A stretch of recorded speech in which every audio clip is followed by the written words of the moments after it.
നമുക്ക് നമ്മുടെ തലകളെ വണക്കാം. വന്യനായ മാത്യൂസ് റമ്പാച്ചൻ അദ്ദേഹത്തിൻ്റെ മൗനകാലത്ത് എഴുതിയ പ്രാർത്ഥനയും കർത്താവ് കൊടുത്ത മറുപടിയും നമ്മുടെ പ്രാർത്ഥനയാക്കി മാറ്റി ധ്യാനിച്ചതിന് ശേഷം നമുക്ക് നമ്മുടെ ധ്യാനത്തിലേക്ക് പ്രവേശിക്കാം. കർത്തൃസന്നിധിയിലാണ് ഇരിക്കുന്നത് എന്നുള്ള ബോധ്യത്തോടുകൂടി. പ്രത്യേകിച്ച് ഇന്നത്തെ ദിവസത്തിന് രണ്ട് പ്രത്യേകതകളാണുള്ളത്. ഒന്ന്, മിനിഞ്ഞാന്നും ഇന്നലെയുമായിട്ട് പുണ്യശ്ലോകനായ മാത്യൂസ് റമ്പാച്ചൻ്റെ ഓർമ്മ ദിവസത്തെ നമ്മൾ കൊണ്ടാടി. നാനാജാതി മതസ്ഥരിൽ നിന്നും ഇവിടേക്ക് അനേകം ആളുകൾ വന്നുകൂടി ആ പിതാവിൻ്റെ മധ്യസ്ഥതയിൽ അഭയം പ്രാപിച്ചു. കല്ലറയിൽ നിന്ന് അനുഗ്രഹങ്ങളെ പ്രാപിച്ചു. അതിൻ്റെ പിറ്റേ ദിവസം തന്നെ വീണ്ടും കർത്തൃസന്നിധിയിൽ വന്നിരുന്നുകൊണ്ട് ആ കല്ലറയുടെ സാന്നിധ്യത്തിൽ നമുക്ക് വീണ്ടും ദൈവവചനങ്ങളെ പങ്കുവയ്ക്കുവാനുള്ള കൃപകളെ കർത്താവ് തന്നതിനെ ഓർത്ത് കർത്താവിനെ മഹത്വപ്പെടുത്താം. രണ്ടാമതായി, ഇന്ന് ഓണത്തിൻ്റെ പ്രത്യേക ദിവസം ആയിരുന്നിട്ട് കൂടി നിങ്ങൾ ഈ ദേവാലയത്തിലേക്ക് വന്ന് കർത്താവിൻ്റെ വചനങ്ങളെ കേൾക്കുവാനുള്ള ആഗ്രഹത്തെ ദൈവം അത്യധികമായി മാനിച്ചിരിക്കുന്നു.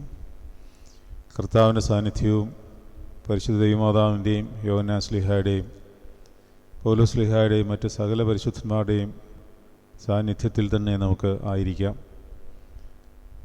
നമ്മൾ ഇവിടെ ആയിരിക്കുന്നത് അവർ സശ്രദ്ധം കാണുന്നുവെന്ന് അറിഞ്ഞുകൊള്ളുക. കർത്താവ് നമ്മൾ സന്തോഷിക്കുന്നു. നമ്മുടെ ബലഹീനതകളിൽ സഹതാപം കാണിക്കുവാൻ കഴിയാത്തവനായ ഒരു ദൈവമല്ല നമുക്കുള്ളത് എന്ന് തിരിച്ചറിഞ്ഞുകൊള്ളുക. അനേക ബലഹീനതകളിൽ നമ്മൾ ഓരോ ദിവസവും വീണു പോകുന്നുണ്ടാവാം. പക്ഷേ അവയെല്ലാം കർത്താവ് ഏറ്റെടുത്ത് നമുക്ക് ആ ബലഹീനതകളെല്ലാം പരിഹരിച്ച് നമുക്ക് സമാധാനവും സ്വസ്ഥതയും തരുന്നു എന്നുള്ളതാണ് നമുക്കുള്ള ബലം. അതിൽ നമുക്കിപ്പോൾ ആശ്രയിക്കാം. അതിനായി മാത്യൂസ് റമ്പാച്ചൻ്റെ പ്രാർത്ഥന ശ്രദ്ധിച്ചുകൊള്ളുക. എൻ്റെ സങ്കടങ്ങളിൽ എന്നെ ആശ്വസിപ്പിക്കുന്നവനായ കർത്താവേ, നിനക്ക് സ്തുതി. എന്നെ ശക്തീകരിക്കുന്നതിനായും സകല സങ്കടങ്ങളും കഷ്ടതകളും എനിക്ക് അനുവദിക്കുന്നതിനുമായ കർത്താവേ, നിനക്ക് സ്തുതി. ദിവസം തോറും ഈ നീച പാപിയെ താലോലിക്കുന്നവനെ നിനക്ക് സ്തുതി. കർത്താവെ, തിരുവചനം അടിയനോട് അരുളി ചെയ്യണമേ. അവയെ അനുഭവത്തിൽ വരുത്തുവാൻ അടിയനെ യോഗ്യനാക്കണമേ. കർത്താവെ, ദിവസത്തിന് ദിവസം താഴുവാനും എളിമപ്പെടുവാനും അടിയനെ അഭ്യസിപ്പിക്കണമേ. കർത്താവെ, എന്നെ നീ അല്ലാതെ ആരും അറിയരുതേ. അവിടുത്തെ ദിവ്യശക്തിയും സാന്നിധ്യവും എന്നെ എപ്പോഴും ഭരിച്ച് വഴി നടത്തണമേ. അവിടുത്തെ ദിവ്യരഹസ്യങ്ങളെ ഗ്രഹിക്കുന്നതിന് വേണ്ട കൃപകളും അനുഗ്രഹങ്ങളും അടിയന് തരണമേ. അതുമൂലം അടിയൻ നിഗളിച്ചു പോകരുതേ. കർത്താവെ, തിരുവചനത്താൽ അടിയനെ ധന്യനാക്കി ആശ്വസിപ്പിക്കണമേ. ഇത്രയും പ്രാർത്ഥിച്ചു കഴിഞ്ഞപ്പോൾ കർത്താവ് കൊടുത്ത മറുപടി ഇപ്രകാരമാണ്: എൻ്റെ വാത്സല്യ മകനെ, നിനക്ക് സമാധാനം. നിന്നിൽ ഞാൻ പ്രസാദിച്ചിരിക്കുന്നു. ഇനിയും നിൻ്റെ കുറവുകളെ ഞാൻ ഓർക്കുകയില്ല. നീ ശാന്തനായിരുന്ന് നിൻ്റെ ആത്മീയ ദിനചര്യകളിൽ കൃത്യവും നിഷ്ഠയുമുള്ളവനായിരിക്കുക. ഒരു ദിവസവും ഒരു നാഴികയും അതിന് മുടക്കം വരുത്തരുത്. സകല ലൗകിക കൂട്ടുകെട്ടുകളും സംഭാഷണങ്ങളും വിരുന്നുകളും നീ എനിക്ക് വേണ്ടി എൻ്റെ സ്നേഹത്തെ പ്രതി പൂർണ്ണമായും ഉപേക്ഷിക്കുക. അത് നിനക്ക് അനേകായിരം മടങ്ങ് സമ്പാദ്യങ്ങളെയും ആനന്ദത്തെയും സഖാക്കളെയും സമ്പാദിച്ചു തരും. മകനെ, എല്ലാ കാര്യങ്ങളിലും നീ നിഷ്ഠയും താല്പര്യവും ഉള്ളവനായിരിക്കുക. ഒന്നിനെക്കുറിച്ചും നിരാശപ്പെടരുത്. ഈ പ്രാർത്ഥന ദൈവസന്നിധിയിൽ പ്രാർത്ഥിച്ചതിന് മറുപടിയായിട്ട് കർത്താവ് കൊടുത്ത മറുപടിയിൽ നിന്ന് വ്യക്തമാവുന്നത്, വന്യനായ മാത്യൂസ് റമ്പാച്ചൻ്റെ റമ്പാൻ സ്ഥാന ആരോഹണത്തിന് മുമ്പായിട്ട് അദ്ദേഹം മൗനം ഇരുന്നപ്പോൾ കർത്താവ് കൊടുത്ത മറുപടിയാണ്. ഒരു പ്രാർത്ഥന ഇപ്രകാരമാണ്, കർത്താവ് കൊടുക്കുന്ന മറുപടി ഇപ്രകാരമാണ്: മകനെ, നിൻ്റെ റംബാൻ പദസ്വീകരണത്തിനായി ഇപ്പോൾ മുതൽ നീ മുട്ടിപ്പായി പ്രാർത്ഥിക്കുകയും നിന്നെ തന്നെ ഒരുക്കുകയും ചെയ്യുക. ലൗകികമായ സകല ഭാരങ്ങളെയും ചുമതലകളെയും ഒഴിച്ചു വയ്ക്കുക. ഭരണത്തിൽ നിന്ന് അശേഷം ഒഴിയുക. അത് നിനക്ക് കൂടുതൽ ലാഭത്തെയും അനുഗ്രഹങ്ങളെയും വർഷിക്കും. മകനെ, നിന്നെ അനുഗ്രഹിച്ചിരിക്കുന്നു ഞാൻ, നീ ശുഭമായിരിക്കുക. ഒരുപാട് മറുപടി പ്രാർത്ഥനകൾ ആ കൂട്ടത്തിലുണ്ട്. നമ്മൾ ഈ പ്രാർത്ഥനകൾ കേൾക്കുമ്പോൾ ചിലതൊന്നും നമുക്ക് ഉൾക്കൊള്ളുവാൻ പറ്റാത്തവ എന്ന് തോന്നും. കാരണം ഇവിടെ കർത്താവ് അദ്ദേഹത്തോട് പറയുന്നു, സകല ലൗകിക കൂട്ടുകെട്ടുകളും സംഭാഷണങ്ങളും വിരുന്നുകളും നീ എനിക്ക് വേണ്ടി എൻ്റെ സ്നേഹത്തെ പ്രതി പൂർണ്ണമായി ഉപേക്ഷിക്കുക. റംബാൻ പദവി എന്ന് പറയുന്നത് പൂർണ്ണ സന്യാസ വ്രതമാണ്. ആ വ്രതത്തിലേക്ക് പ്രവേശിക്കുന്നതിന് മുമ്പായി ഒരു റംബാൻ പ്രധാനമായി ശ്രദ്ധിക്കേണ്ടത്, അല്ലെങ്കിൽ ഒരു സന്യാസി പ്രധാനമായി ശ്രദ്ധിക്കേണ്ടത് അവൻ്റെ സംഭാഷണങ്ങളാണ്. സംഭാഷണങ്ങൾ കുറച്ചാൽ തന്നെ നമ്മുടെ ദൈവികതയുടെ സാരാംശം അത്യധികമായിട്ട് വർദ്ധിക്കും. ഒരുത്തൻ തൻ്റെ നാവിനെ കടിഞ്ഞാണിടാതെ തന്നെത്താൻ ഭക്തനെന്ന് നിരൂപിച്ചാൽ അവൻ്റെ ഭക്തി വ്യർത്ഥമത്രേ. നമ്മളിനി എത്ര വചനം പറഞ്ഞെന്ന് പറഞ്ഞാലും, എത്ര ദൈവിക ജ്ഞാനമുള്ളവരാണെന്ന് പറഞ്ഞാലും, ദൈവിക ജ്ഞാനമുള്ളവൻ അങ്ങനെ ചെയ്യില്ല. ഉയരത്തിൽ നിന്നുള്ള ജ്ഞാനത്തിൻ്റെ പ്രത്യേകത എന്താണ് പറയാമോ? ഉയരത്തിൽ നിന്നുള്ള ജ്ഞാനത്തിൻ്റെ പ്രത്യേകത യാക്കോസ്ലിയുടെ ലേഖനം എടുക്കാം. ഉയരത്തിൽ നിന്നുള്ള ജ്ഞാനം ഒന്നാമത് നിർമ്മലതയും പിന്നെ സമാധാനവും എടുക്കാം. യാക്കോസ്ലിയുടെ ലേഖനം 3-ാം അധ്യായം 17-ാം വാക്യം. ഉയരത്തിൽ നിന്നുള്ള ജ്ഞാനമോ ഒന്നാമത് നിർമ്മലവും പിന്നെ സമാധാനവും ശാന്തതയും അനുസരണമുള്ളതും കരുണയും സൽഫലവും നിറഞ്ഞതും പക്ഷപാതവും കപടവും ഇല്ലാത്തതുമാവുന്നു. അപ്പം ദൈവിക ജ്ഞാനം നിറഞ്ഞവൻ്റെ ലക്ഷണ പദവി ഇതൊക്കെയാണ്. ഒന്നവൻ ശാന്തനായിരിക്കും, നിർമ്മലനായിരിക്കും, അവനിൽ സമാധാനം ഉണ്ടാവും, ശാന്തതയുണ്ടാവും, അവൻ അനുസരണമുള്ളവനായിരിക്കും. അല്ലാതെ നമ്മൾ വേദപുസ്തകം ആദ്യം തൊട്ട് അവസാനം വരെ കാണാൻ പറഞ്ഞിട്ട് വായിൽ നിന്നുള്ള വാക്കുകളെല്ലാം അഹങ്കാരം നിറഞ്ഞതും അതുപോലെ തന്നെ ഹൃദയത്തിൽ നിന്നുള്ള അശുദ്ധിയുടെ പ്രകടനങ്ങളും ആകയാൽ, അല്ലെങ്കിൽ ആകുന്നുവെങ്കിൽ ആ ഭക്തിയൊക്കെ വ്യർത്ഥമാണ്. ഹൃദയം നിറഞ്ഞ് കവിയുന്നതല്ലോ വായി സംസാരിക്കുന്നത്. ഒരു വൃക്ഷത്തെ അതിൻ്റെ ഫലം കൊണ്ടാണ് തിരിച്ചറിയുന്നത്. നല്ല ഫലം കായ്ക്കുന്ന ആകാത്ത വൃക്ഷമില്ല, ആകാത്ത വൃക്ഷം നല്ല ഫലം കായ്ക്കുന്നുമില്ല. അപ്പോൾ ഈ സന്യാസം എന്നൊക്കെ പറയുന്നത് ഈ വിവാഹം കഴിക്കാത്തവർക്ക് മാത്രമുള്ള ഒരു വരമല്ലത്. വിവാഹിതരിലും ഒരു സന്യാസമുണ്ട്. നമ്മൾ കർത്താവിനോട് അടുക്കുന്നതിനെയാണ് സന്യാസം എന്ന് പറയുന്നത്. കർത്താവിനോട് ഏറ്റവും കൂടുതൽ അടുത്ത് വരുമ്പോൾ ലോകത്തോട് നമുക്ക് പതിയെ പതിയെ ഡിറ്റാച്ച്മെൻറ്റ് ഉണ്ടായി വരും. നമ്മുടെ ഉള്ളിൽ ലോകത്തോടുള്ള അഭിനിവേശം കുറഞ്ഞു വരുന്നു എന്ന് പറഞ്ഞാൽ അതിൻ്റെ അർത്ഥം നമ്മൾ സന്യാസിമാരായിക്കൊണ്ടിരിക്കുന്നു എന്നാണ്. സന്യാസം എന്ന് പറഞ്ഞാൽ വിവാഹവുമായിട്ട് വലിയ ബന്ധമൊന്നുമില്ല. വിവാഹം കഴിക്കാതിരുന്നാൽ സന്യാസി ആവത്തുമില്ല. ഈ സന്യാസി ആകുന്നതിൻ്റെ ഭാഗമായിട്ട് കർത്താവിനോടുള്ള പ്രണയം വർദ്ധിച്ച് വിവാഹത്തെ നമ്മൾ പോലും അറിയാതെ ഉപേക്ഷിക്കുകയോ അതിനുള്ള സമയം കിട്ടാതിരിക്കുകയോ ചെയ്യുന്നതാണ് സന്യാസം. അല്ലാതെ എന്തെങ്കിലും ലക്ഷ്യം വെച്ച് വിവാഹം കഴിക്കാതിരുന്നാൽ ആ ലക്ഷ്യം തന്നെ നമ്മുടെ ആഗ്രഹമായി പോകും. ആഗ്രഹം ഉള്ളിൽ കയറിയാൽ അത് നമ്മുടെ ആഗ്രഹമായി ദൈവത്തിൻ്റെ ആഗ്രഹം അല്ലാതാവുകയും ചെയ്യും.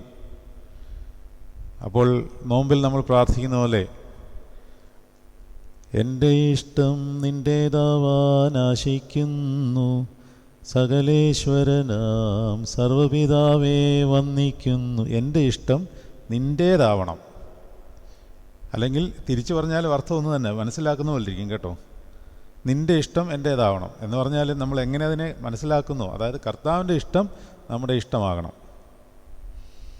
അപ്പോൾ അതാണ് സന്യാസം എന്ന് പറയുന്നത്. അപ്പോൾ ആ തലത്തിലേക്ക് പുണ്യശ്ലോകനായ മാത്യുസ്രംബാച്ചൻ പ്രവേശിക്കുന്നതിൻ്റെ ഒരുക്കത്തിനായിട്ട് പ്രാർത്ഥിച്ചുകൊണ്ടിരുന്നപ്പോൾ ദൈവം കൊടുത്ത മറുപടിയിൽ ലോകത്തിലെ സകല കൂട്ടുകെട്ടുകളും ഉപേക്ഷിക്കുവാൻ കർത്താവ് ആവശ്യപ്പെടുന്നു. അത് ഉപേക്ഷിക്കപ്പെടുവാൻ വേണ്ടി പ്രയത്നിക്കുകയൊന്നും വേണ്ട. കൃപ വന്നു കഴിയുമ്പോൾ ആ ഒരു വരം നമ്മളിലേക്ക് പ്രവേശിച്ചുകൊള്ളും. അതുകൊണ്ട് നമ്മൾ നാളെ തൊട്ട് എല്ലാ കൂട്ടുകെട്ടുകളും ഉപേക്ഷിക്കണമെന്നല്ല അർത്ഥം. കൂട്ടുകെട്ടിൽ ദൈവത്തിൻ്റെ ജ്ഞാനം ഉണ്ടായിരിക്കണം. ദൈവത്തിൻ്റെ ജ്ഞാനം എന്ന് പറഞ്ഞാൽ ഒന്നാമത് നിർമ്മലതയും സാവധാനതയും ശാന്തതയും സമാധാനം നിറഞ്ഞതും പക്ഷപാതവും കപടരഹിതവുമാണ്. ഇതാണ് ഉയരത്തിൽ നിന്നുള്ള ജ്ഞാനം. അല്ലാതെ വേദപുസ്തകം ആദ്യം തൊട്ട് അവസാനം വരെ കാണാതെ പറഞ്ഞാൽ ഉയരത്തിൽ നിന്നുള്ള ജ്ഞാനം ആകില്ല. അതുകൊണ്ട് പ്രത്യേകിച്ച് അർത്ഥമൊന്നുമില്ല. അതിനെ ആചരിക്കുമ്പോഴാണ് ആ പരിശുദ്ധാത്മാവിൻ്റെ വ്യാപാരം ആത്മാവിൻ്റെ ഫലമായിട്ട് നമ്മളിലേക്ക് പ്രവേശിക്കുന്നത്. അതുകൊണ്ട് നമുക്ക് നമ്മുടെ ധ്യാന ചിന്തകളിലേക്ക് പ്രവേശിക്കാം. യോഹന്നാൻ്റെ സുവിശേഷം 10-ാം അധ്യായത്തിൻ്റെ വലിയ ശ്രേഷ്ഠ തലങ്ങളിലേക്ക് നമ്മൾ പ്രവേശിച്ചിരിക്കുന്നു. യോഹന്നാൻ്റെ സുവിശേഷത്തിലെ ഈ 10-ാം അധ്യായം തുടങ്ങുന്നത് വേറൊരു തലത്തിലാണ്. 8-9 അധ്യായത്തിലെ സംഭവങ്ങൾ കോർത്തിണക്കിക്കൊണ്ട് ഒരു ആടിനെ മോഷ്ടിക്കുവാൻ വേണ്ടി ശ്രമിക്കുന്ന വലിയൊരു സമൂഹത്തെ പ്രതിദാനം ചെയ്തുകൊണ്ട്, അല്ലെങ്കിൽ അവരെ മുന്നിൽ കണ്ടുകൊണ്ട്, കർത്താവ് അല്പം വേദനയോടുകൂടി എന്നാൽ വളരെ ഉദാത്തമായ ചാതുര്യ പാഠത്തോടുകൂടി ഒരു ഗുരുവിൻ്റെ സ്ഥാനത്ത് നിന്ന് വാമൊഴികൾ കൊടുത്ത് അവരെ അനുഗ്രഹിച്ച് പറയുകയാണ്, അമേൻ അമേൻ ഞാൻ നിങ്ങളോട് പറയുന്നു. നെഗറ്റീവ് സ്റ്റേറ്റ്മെൻ്റ് അവനത്. വരുന്ന സ്റ്റേറ്റ്മെൻറ്റ് നെഗറ്റീവാണ്. ആട്ടിൻ തൊഴുത്തിലേക്ക് വാതിലിലൂടെ കടക്കാതെ വേറെ വഴിയായി കടക്കുന്നവൻ കള്ളനും കവർച്ചക്കാരനുമാകുന്നു. ആരാണ് വാതിലിലൂടെ കടക്കുന്നത്? ആരാണ് കടക്കേണ്ടത്? പുറമേയുള്ള വാതിലിലൂടെ അല്ലെങ്കിൽ വേറെ വാതിലിലൂടെ ആരൊക്കെയാണ് കടക്കുന്നത് എന്ന് കഴിഞ്ഞ അധ്യായത്തിൽ നമ്മൾ പഠിച്ചു കഴിഞ്ഞു. അതിൻ്റെ സാഹചര്യം എന്തായിരുന്നെന്ന് പഠിച്ചു കഴിഞ്ഞു.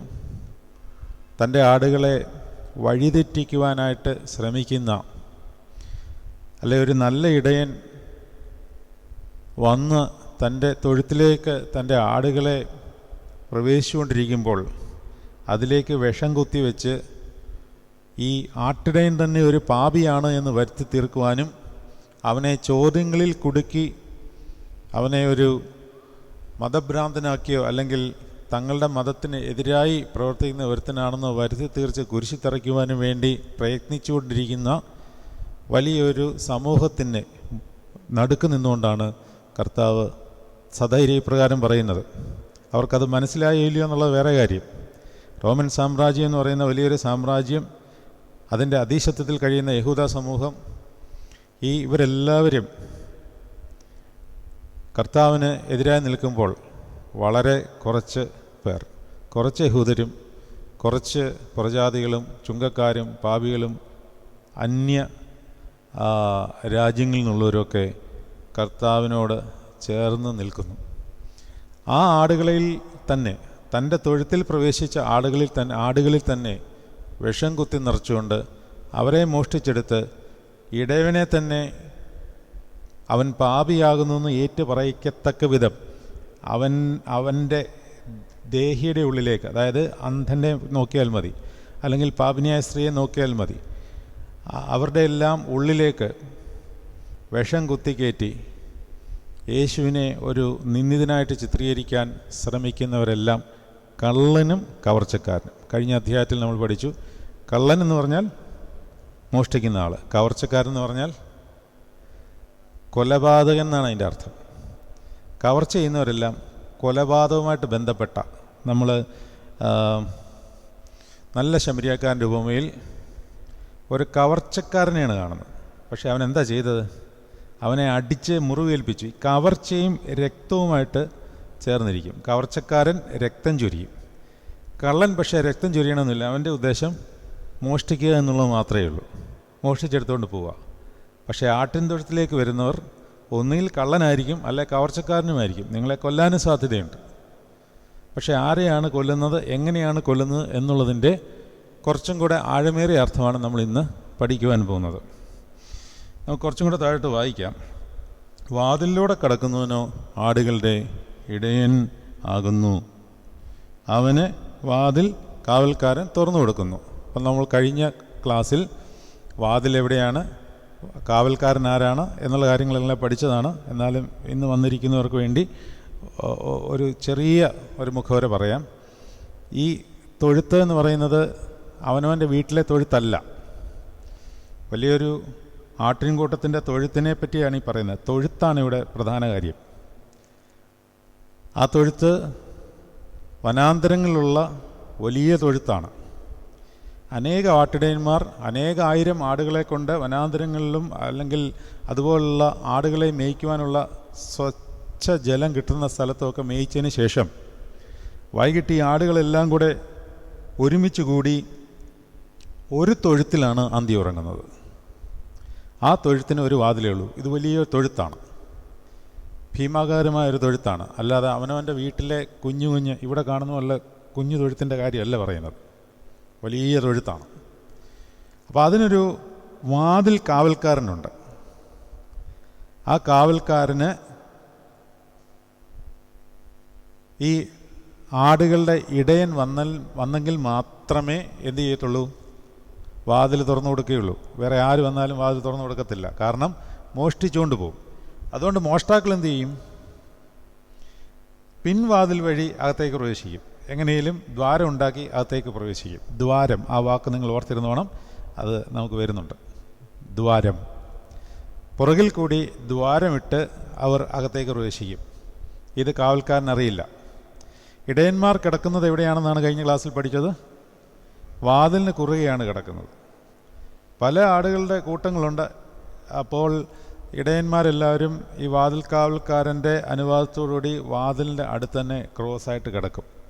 ഏതെങ്കിലും ആട് വാതിൽ കാവൽക്കാരനെ കബളിപ്പിച്ചുകൊണ്ട് പുറത്തേക്കെങ്ങാനും ചാടിയാൽ ഈ ഇടയനെ ചവിട്ടിയിട്ടല്ലാതെ ഇതിന് പുറകെ പോകാൻ പറ്റത്തില്ല, അല്ലെങ്കിൽ വെളിയിൽ പോകാൻ പറ്റില്ല. അപ്പോൾ ഏതെങ്കിലും ഇടയൻ ഉണരും. അതിൽ പല ഇടയന്മാർ കാണുമായിരിക്കാം. ഇടയന് ആടുകളെ അറിയാം. അവനവയെ പേർ ചൊല്ലി വിളിക്കുന്നു എന്നാണ്. താഴ്ത്ത് വായിച്ചേ. വാതിലിലൂടെ കടക്കുന്നവനോ ആടുകളുടെ ഇടയനാകുന്നു. അവന് വാതിൽ കാവൽക്കാരൻ തുറന്നു കൊടുക്കുന്നു. അങ്ങനെയാണത് വായിക്കേണ്ടത് കേട്ടോ. ചിലരത് ചേർത്ത് വായിക്കുമൊന്നും മനസ്സിലാകത്തില്ല. അവന് വാതിൽ കാവൽക്കാരൻ തുറന്നു കൊടുക്കുന്നു. അവന്, ആർക്ക്? ആട്ടിടയന് കാവൽക്കാരൻ വാതിൽ തുറന്നു കൊടുക്കുന്നു. അങ്ങനെ എഴുതിയിരുന്നെങ്കിൽ കുറച്ചും കൂടെ അർത്ഥം ക്ലിയർ ആകുമായിരുന്നു. ഇതാണ് അതിൻ്റെ അർത്ഥം. അതായത് ആട്ടിടയന് കാവൽക്കാരൻ വാതിൽ തുറന്നു കൊടുക്കുന്നു. ആടുകൾ അവൻ്റെ ശബ്ദം കേൾക്കുന്നു. അത് ശ്രദ്ധിക്കേണ്ട കാര്യമാണ്. ആടുകൾ അവൻ്റെ ശബ്ദം കേൾക്കുന്നു. ആരുടെ ശബ്ദം കേൾക്കുന്നു? വാതിൽ കാവൽക്കാരൻ്റെയോ ഇടയൻ്റെയോ? ഇടയൻ്റെ ശബ്ദം കേൾക്കുന്നു. ഇടയൻ്റെ ശബ്ദം. ഇത് നമ്മൾ ശ്രദ്ധിക്കേണ്ട കാര്യമാണ്. ഇപ്പോൾ മാത്യൂസ് റമ്പാച്ചൻ്റെ പ്രാർത്ഥന വായിച്ചു. ഈ ശബ്ദം മാത്യൂസ് റമ്പാച്ചൻ ഏതുവഴിയാണ് കേട്ടത്? അതാണ് നമ്മൾ പഠിക്കേണ്ടതും അറിഞ്ഞിരിക്കേണ്ടതുമായ കാര്യം. നമ്മൾ ഒത്തിരി തവണ ഈ കാര്യങ്ങൾ ഡിസ്കസ് ചെയ്തിട്ടുള്ളതായതുകൊണ്ട് വീണ്ടും വീണ്ടും പറയുന്നില്ല. അതിന് ആന്തരിക ഇന്ദ്രിയങ്ങൾ തുറക്കണം. ഈ ചെവിയിൽ കൂടി ഇത് കേൾക്കില്ല. അതിനുള്ള ശക്തി ഈ ചെവിക്കില്ല. അത് തന്നെ കാര്യം. ഞാൻ എൻ്റെ യാത്ര മധ്യേ എനിക്ക് ഒരുപാട് സുഹൃത്തുക്കളെ കാണുവാൻ സാധിച്ചു. അപ്പോൾ അതിലൊരു സുഹൃത്തിൻ്റെ പ്രധാനപ്പെട്ട സംശയം, അച്ഛാ, നമ്മൾ ഈ വിശുദ്ധ കുർബാനയൊക്കെ എടുക്കുമ്പോൾ അത് തീ പൊള്ളുന്നതാണെന്ന് പറയുന്നു.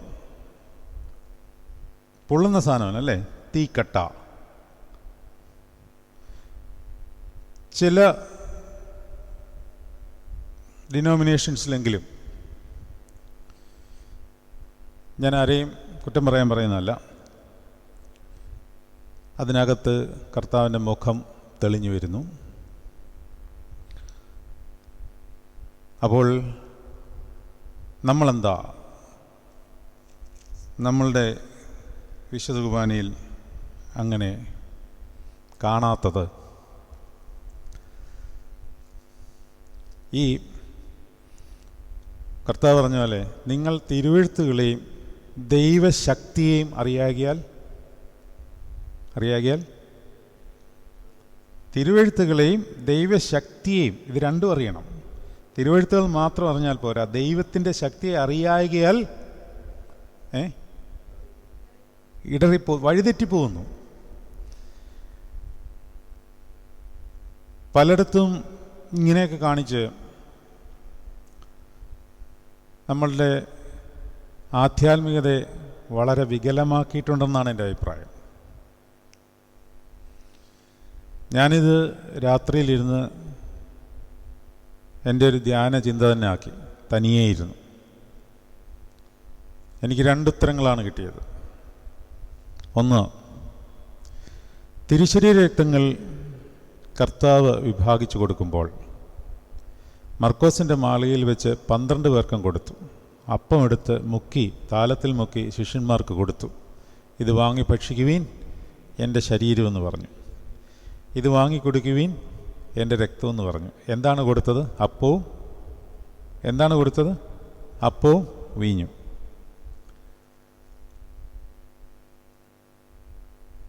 ഏതെങ്കിലും ശിഷ്യൻ എഴുതിയിട്ടുണ്ടോ? യോഹന്നാൻ പ്രത്യേകിച്ച് എഴുതുമായിരുന്നു. യോഹന്നാൻ പോലും എഴുതിയിട്ടില്ല ഇത് മനുഷ്യരക്തം പോലെ രുചിക്കുന്നു എന്നെഴുതിയിട്ടുണ്ടോ? പച്ച ശരീരം കഴിക്കുന്നത് പോലെ ഇത് അനുഭവപ്പെടുന്നു എന്നെഴുതിയിട്ടുണ്ടോ? ഇല്ല. അങ്ങനെ ഉണ്ടായിരുന്നെ തീർച്ചയായിട്ടും അത് രേഖപ്പെടുത്തുമായിരുന്നു. ഒന്നാമത്തെ കാര്യം. അതൊന്നും രേഖപ്പെടുത്തേണ്ട കാര്യമില്ല. കാരണം ഇത് ആത്മാവാണ്. അക്ഷരം കൊല്ലുന്നു, ആത്മാവ് ജീവിക്കുന്നു. അപ്പത്തിലുള്ള ദൈവിക ശക്തി, അതാണ് തിരുവെഴുത്തുകളെയും ദൈവിക ശക്തിയും കർത്താവ് പറഞ്ഞതും അതിനകത്തെ ശക്തിപ്രാഭവം കൂടെ തിരിച്ചറിഞ്ഞെങ്കിൽ മാത്രമേ നമുക്കിതിൻ്റെ പൊരുൾ വ്യക്തമാകുകയുള്ളൂ. ഇനി 2, കർത്താവ് യേശു മിശിഹായുടെ തിരുശരീര രക്തങ്ങളാകുന്ന തീക്കട്ട എന്നാണ് നമ്മൾ പറയുന്നത്, അല്ലേ? തീക്കട്ടയാണ് ഞാൻ കയ്യിലെടുക്കുന്നത്. എൻ്റെ കൈക്ക് ഒരു ചൂടലുമില്ല, പൊള്ളലുമില്ല. പൊള്ളണ്ടേ? ചിലർ ഇങ്ങനെ ഓരോ സാക്ഷ്യങ്ങളൊക്കെ പറയുന്നത് കേട്ടിട്ടുണ്ട്. ഞാനൊന്നിനെ നിഷേധിക്കുന്നതല്ല. വായിലിട്ടപ്പോൾ വാ പൊള്ളി, രക്തം വന്നു. ശരിക്കും പൊള്ളേണ്ടത് എവിടെയാണ്? ചങ്കാണ് പൊള്ളേണ്ടത്. ഇത് കയ്യിലെടുക്കുമ്പോൾ എൻ്റെ ചങ്ക് പൊള്ളും, അല്ലാതെ എൻ്റെ വായും കൈയുമല്ല. കാരണം ഈ ജഡത്തിലല്ല അതിൻ്റെ ശക്തി ഇരിക്കുന്നത്. ഈ ശക്തി വന്നാൽ ഈ ജഡ ഒട്ട് താങ്ങത്തുമില്ല. അപ്പോൾ മറച്ചു വെക്കേണ്ടത് മറച്ചു വെച്ചുകൊണ്ട് അതിലെ ഉള്ളിലെ പ്രാഭവത്തെ നമുക്ക് തരുവാൻ ശക്തിയുള്ള കർത്താവിനെയാണ് നമ്മൾ ആരാധിക്കുന്നത്. നമ്മൾ പഠിച്ചില്ലേ? യോഹന്നാന്റെ സുവിശേഷം 1-ാം അധ്യായത്തിൽ തന്നെ പറഞ്ഞു, അവൻ കൃപയും തേജസ്സും ഉള്ളവനായി നമ്മുടെ ഇടയിൽ പാർത്തു. കർത്താവിൻ്റെ തേജസ് യഥാർത്ഥമായി വെളിപ്പെട്ട് കഴിഞ്ഞാൽ നമുക്ക് താങ്ങാൻ പറ്റില്ല. അതുകൊണ്ട് അവൻ എന്തു ചെയ്തു? തൻ്റെ തേജസ്സിനെ ഉള്ളിൽ മറച്ചു വെച്ചു. അവൻ ദൈവരൂപത്തിലിരിക്കെ ദൈവത്തോടുള്ള സമത്വം മുറുകെ പിടിച്ചുകൊള്ളണമെന്ന് വിചാരിക്കാതെ ദാസരൂപം എടുത്ത് മനുഷ്യ സാദൃശ്യത്തിലായി വേഷത്തിൽ ഒഴിച്ച് തന്നെത്താൻ താഴ്ത്തി മരണത്തോളം, ക്രൂശ് മരണത്തോളം തന്നെ അനുസരണമായി തീരുമ്പോൾ അവൻ്റെ പ്രാഭവത്തിന് ഒട്ടും കുറവില്ല. പക്ഷേ നമുക്ക് അത് കാണാതെ വണ്ണം തൻ്റെ ശരീരത്തിനുള്ളിൽ മറച്ചു വെച്ചാണ്. ഇടയ്ക്കൊന്ന് കാണിച്ചു തന്നിട്ടുണ്ട് അവിടെ ഇവിടെയൊക്കെ, അതും ചെറുതായിട്ട് നമുക്ക് താങ്ങുവാൻ പറ്റാവുന്നത് പോലെ മാത്രം. മറുരൂപമലയിലും കർത്താവിനെ പിടിക്കാൻ വന്ന സമയത്തും പരിശുദ്ധ മാമോദീസയുടെ സമയത്തുമൊക്കെ ചെറിയ തോതിലൊക്കെ അത് കാണിച്ചു തന്നിട്ടുണ്ട്. മുഴുവൻ പ്രാഭവത്തിൽ കാണിച്ചു തന്നിട്ടില്ല. അവൻ്റെ പ്രാഭവം യോഹന്നാൻ ശ്ലീഹ പത്മോസ് ദ്വീപിൽ വർണ്ണിച്ചിട്ടുണ്ട്. യെഹെസ്കേൽ പ്രവാചകൻ കണ്ട ദർശനത്തിലുണ്ട്, ദാനിയേൽ കണ്ട ദർശനത്തിലുണ്ട്. ആ പ്രാഭവമൊന്നും ഈ ജഡശരീരത്തിന് കാണുവാൻ സാധ്യമല്ല. പക്ഷേ ആ ശരീരം തന്നെ നമ്മൾ കയ്യിലെടുക്കുമ്പോൾ ആരേ മിന്നലുടുത്തോർ നോക്കുകിൽ എരിയുന്നോടനെ അവനെ മൺമയർ ഭക്ഷിച്ചു മുഖം തെളിയുന്നേറ്റം. ആരേ? മിന്നൽ ഉടുത്തോർ എന്ന് പറഞ്ഞാൽ എന്താണ്? തീ. മാലാഖമാർ എന്ന് പറഞ്ഞാൽ പറ്റില്ല. മിന്നൽ ഉടുത്തവർ അതാരാണ്? മാലാഖമാരാണ്. അതൊന്ന് പിരിച്ചു വായിച്ചേ. മിന്നൽ ഉടുത്തവർ, അതായത് മിന്നലിനെ വസ്ത്രമാക്കിയവർ ആരെ നോക്കി എരിയുന്നെന്നാണ്. മിന്നൽ തന്നെ എരിയിക്കുന്ന സാധനമാണ്. അത് ആരെ നോക്കുമ്പോൾ എരിയുന്നുവോ അവനെയാണ് നമ്മൾ കൈകളിലേന്തുന്നത്. അത് ഏന്തുമ്പോൾ പൊള്ളേണ്ടത് ചങ്കാണ്. ചങ്ക്, ഹൃദയം പൊള്ളണം. ഹൃദയം പൊള്ളും. അതുമാത്രമല്ല, യെശയ്യാവ് കണ്ട ദർശനത്തിൽ ഒരു അഗ്നിയിൽ ഒരു കൊടിലിൽ അഗ്നി എടുത്ത് അവൻ്റെ വായിൽ വെച്ചു, അല്ലേ? തീക്കട്ട. അതുകൊണ്ടാണ് നമ്മളതിനെ തീക്കട്ട എന്ന് വിളിക്കുന്നത്. ഞാനൊന്ന് ചോദിക്കട്ടെ, യെശയ്യാവിൻ്റെ വാ പൊള്ളിയിരുന്നെങ്കിൽ ഉറപ്പായിട്ടും ആദ്യം അവൻ നിലവിളിക്കുന്നത് അയ്യോ എൻ്റെ വാ പൊള്ളി എന്നായിരിക്കും. പക്ഷെ എന്താണ് യെശയ്യാവ് നിലവിളിക്കുന്നത്? അയ്യോ അപ്പോൾ ചങ്ക് പൊള്ളി, ചങ്കാണ് പൊള്ളുന്നത്. ഇത് നമ്മൾ കൃത്യമായിട്ട് മനസ്സിലാക്കിയിരുന്നോളണം. അപ്പോൾ തിരിച്ചു വരാം. അവന് വാതിൽ കാവൽക്കാരൻ തുറന്നു കൊടുക്കുന്നു, ആടുകൾ അവൻ്റെ ശബ്ദം കേൾക്കുന്നു. അത് പറഞ്ഞപ്പോഴാണ് ഇതിലേക്ക് കയറിയത്. അപ്പോൾ ഉള്ളിലാണ് ഈ കാര്യങ്ങളെല്ലാം കേൾക്കുകയും അറിയുകയും ചെയ്യുന്നത്. മോശയും ശമൂവേലും ഏലിയാവും ഏലീശായും യോഹന്നാൻ ശ്ലീഹായും അതുപോലെ അപ്പോസ്തലന്മാരും എല്ലാം കർത്താവിൻ്റെ ശബ്ദം കേൾക്കുന്നു. എങ്ങനെ കേൾക്കുന്നു? കർത്താവ് ഉയർത്തെഴുന്നേറ്റതിന് ശേഷവും അവർ ശബ്ദം കേൾക്കുന്നു. ശൗലേ ശൗലേ നീ എന്നെ ഉപദ്രവിക്കുന്നതെന്ത്? പത്രോസേ എഴുന്നേറ്റ് അറുത്ത് തിന്നുക എന്നൊക്കെ കേൾക്കുന്ന ആ ശബ്ദം ഏതുവഴിയാണ്? അവിടെ ആത്മാവിൻ്റെ അല്ലെങ്കിൽ ആന്തരിക ഇന്ദ്രിയങ്ങളുടെ ആ ചെവിയിൽ കൂടിയാണ് കേൾക്കുന്നത്. പണ്ടൊക്കെ നമ്മളിവിടെ ധ്യാനം എടുക്കുമ്പോൾ ഞാനൊരു പ്രാർത്ഥന വായിച്ച് കേൾപ്പിക്കുമായിരുന്നല്ലേ? അതിമനോഹരമായ പ്രാർത്ഥന. തൂയോബയ്ക്ക് കയറുന്നതിന് മുമ്പായി അല്ലെങ്കിൽ വിശുദ്ധ കുർബാനയ്ക്ക് മുമ്പായി തൂയോബ ഒരുക്കി കഴിഞ്ഞ് പട്ടക്കാരൻ പ്രാർത്ഥിക്കുന്ന പ്രാർത്ഥനയാണ്. സർവാധിയും സർവശക്തനുമായ ദൈവമായ കർത്താവേ, അയോഗ്യനായ ഞാൻ എൻ്റെ ആന്തരിക കൈകൾ ആന്തരിക കൈകൾ നിങ്കിലേക്ക് നീട്ടിക്കൊണ്ട് നിന്നോട് നിലവിളിക്കുന്നു. കർത്താവെ, ഞാൻ നിന്നോട് പ്രാർത്ഥിക്കുന്നു. പൈശാചികമായ സകല വ്യാപാരങ്ങളിൽ നിന്നും എൻ്റെ ബോധത്തെയും വ്യർത്ഥമായത് കേൾക്കാതിരിക്കുവാൻ എൻ്റെ ചെവികളെയും നിന്ദ്യമായത് കാണാതിരിക്കുവാൻ എൻ്റെ കണ്ണുകളെയും നിന്ദ്യപ്രവൃത്തികളിൽ നിന്ന് എൻ്റെ കൈകളെയും വ്യർത്ഥ സംഭാഷണങ്ങളിൽ എൻ്റെ വാകളെയും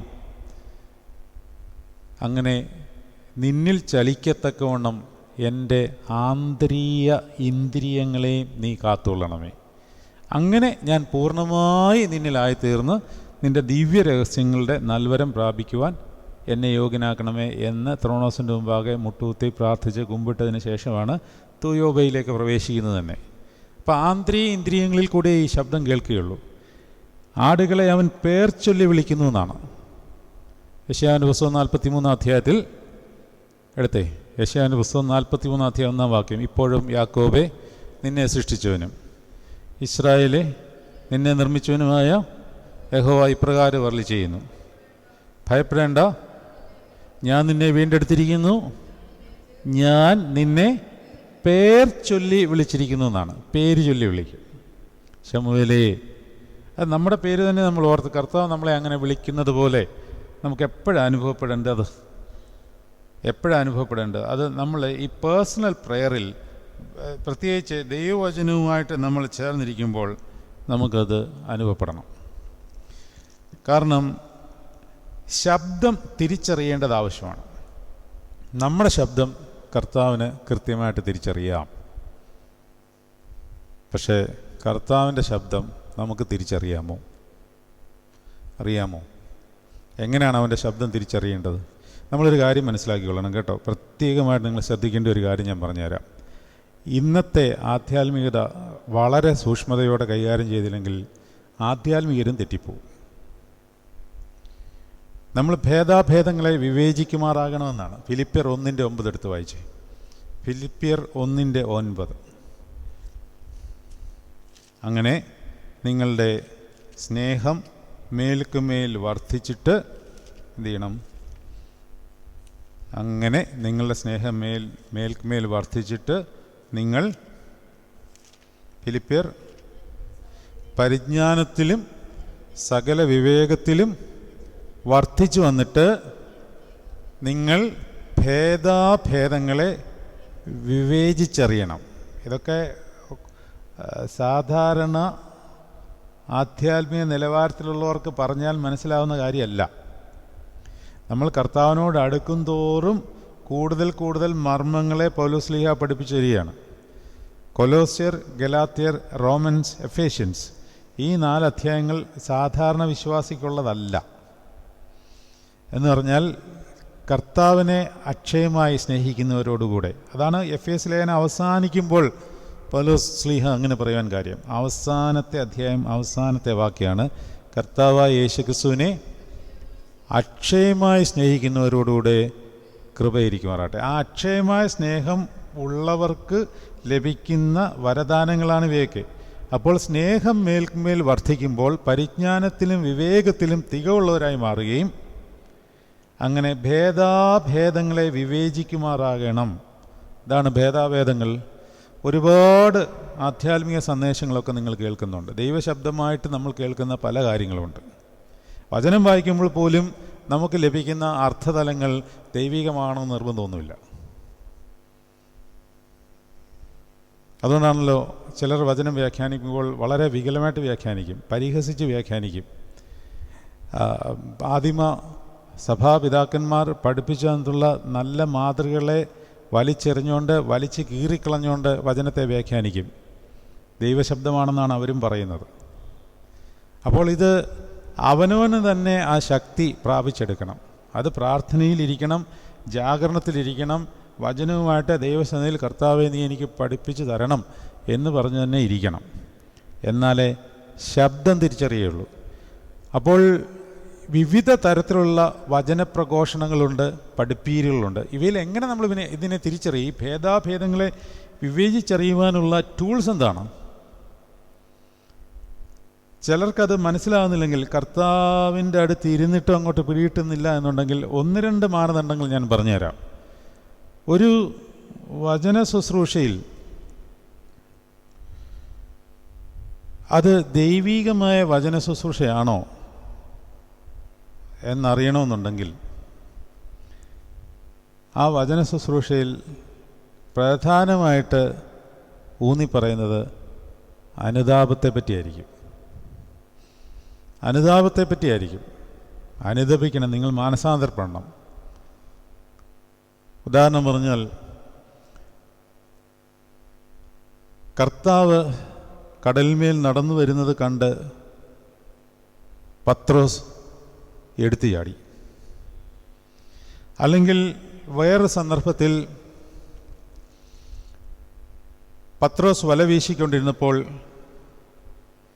കർത്താവ് പറഞ്ഞു വലത്തോട്ട് വല വീശാൻ പറഞ്ഞു, അല്ലേ? വലത്തോട്ട് വല വീശാൻ പറഞ്ഞു. ആദ്യം ഇടതുഭാഗത്തും അവിടെ ഇവിടെയൊക്കെ വീശിട്ട് ഒന്നും കിട്ടിയില്ല. കർത്താവ് അത് കണ്ടിട്ട് പറഞ്ഞു, ശീമോനെ വലത് ഭാഗത്ത് വല വീശാൻ പറഞ്ഞു. ശീമോൻ വ്യാഖ്യാനിക്കുന്നുണ്ട്, ഞങ്ങൾ കുറേ നേരമായിട്ട് രാത്രി മുഴുവനും അധ്വാനിച്ചു, ഒന്നും കിട്ടിയില്ല, നീ വീശി. വലതു ഭാഗത്ത് വല വീശി, പെരുപ്പത്തിൽ മീൻ നിറഞ്ഞു. എല്ലാ വചനപ്രഘോഷണക്കാരും അവിടെ നിർത്തും.